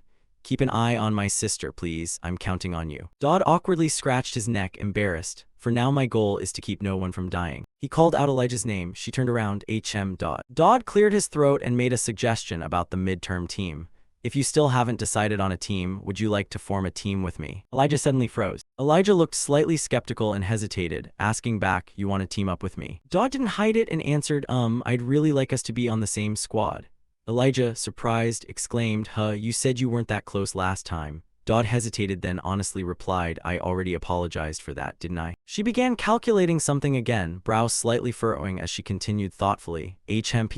saying it like that, you probably plan to make me do weird things like last time, right? At the same time, he stepped forward, cheerfully lifting the veil of awkwardness, baring his teeth in a big grin. Hey, just accept it. After all, that girl studies you day and night to win. He added casually, always playing teacher and student, don't you notice? Dodd heard it and could only force a smile, avoiding his gaze. Then no more politeness. Lend me your teammate. From the other side she excitedly shouted in alarm, this one is asking you. Please join our team. But when she saw him get scolded down to silence, her tone shifted. Well, it's not that bad, right? Elijah awkwardly rubbed her neck and said, but this is an opportunity for us to interact and grow. Are you really okay with leaving your friends? It should be fine. Each member of the group is quite capable. In his heart, Dodd understood one thing clearly and told himself, of course, after all, it's the protagonist's team by principle. Seeing him silent, Elijah winked and snapped her fingers toward Dodd. Then teacher and I will cooperate after so many days apart. Dodd leaned over decisively and looked at her to refuse. We're forming a team here. Hearing that, she seemed to lose all energy and languidly added, we need about one more person. A stunned sound from Dodd reached the luxurious palace outside, catching the headmaster's attention. Dodd regained his composure and hesitantly spoke clearly, you're being so generous, thank you, sir.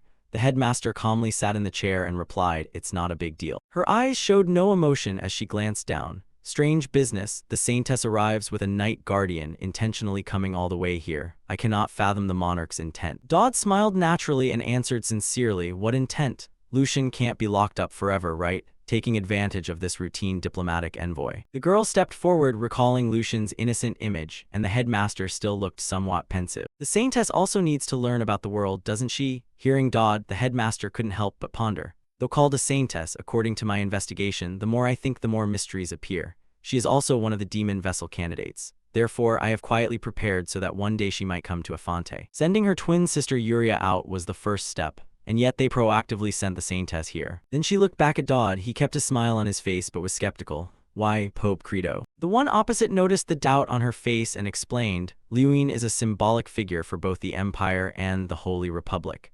I should say in advance that this was a bold decision, not an easy one for us. Hearing this, the headmaster suddenly realized a hidden motive. Could this drastic action be because of the recent monster incident? Seeing she grasped part of it, Dodd happily replied, there was that incident, and an Alfonte priest was discovered to be a spy. That side cares a lot about that matter. Finally, unclear how the headmaster felt, she asked, wouldn't this chaotic situation be bad for the saintess? She inwardly considered it bait to see who would take the hook. But Dodd answered opposite to what the headmaster expected. No, on the contrary, it's good. Coldness flashed in Dodd's sharp gaze. He spoke through gritted teeth. If one is truly a saintess of the Empire, she must have the courage to face justice and not flinch where evil runs rampant.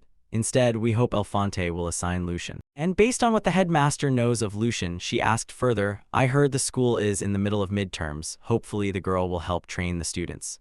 What do you mean? Dodd couldn't disclose everything. He closed his eyes slightly and replied, we'll convey the specific details privately later. Just understand that all of this is for the purpose of eradicating the evil spreading in Alfonte. The headmaster hesitated, studying Dodd's expression, then asked, Your Holiness, are you being sarcastic right now? A loud laugh rang out, recalling Lucian's cold gaze. The headmaster began to lose patience. She coldly reproached, do you intend to order Lucian, no, the saintess, to do something? Can't we just refuse? Dodd showed no anger and replied calmly, if the saintess volunteers, it's a different matter, isn't it? He merely smiled softly as the image on the orb gradually disconnected. Before vanishing, he said, "That girl will surely be useful." When he disappeared, the headmaster rubbed her face in fatigue and sighed with impatience. Damn, she silently cursed Dodd through several lifetimes, so inhumane. The Pope of the Holy City, that old man is as sly as a venomous snake. Then she looked at the mirror beside her. She still couldn't believe she could meet the saintess so easily. Yet the headmaster harbored doubts about the unequal terms he offered, terms that would make her a puppet of the empire. "So I'm truly asking you to charm those demon vessels," she thought. At this moment, could Dodd really be trusted? The more she thought, the more annoyed she became. Instinctively, she took out her lipstick while inwardly snarling, "Hypocrite Adelante." Now the headmaster revealed no hint of emotion, her gaze distant and unreadable. If forcing others for one's goals is needed, she is no different. Switch to a different scene. Yuria was washing a cloth by the stream. But Yuria's mind wasn't on the present. She gazed pensively, longing, why hasn't he come? Around her there were only plants and flowers. The silence felt strange, contrasting with her anxious anticipation.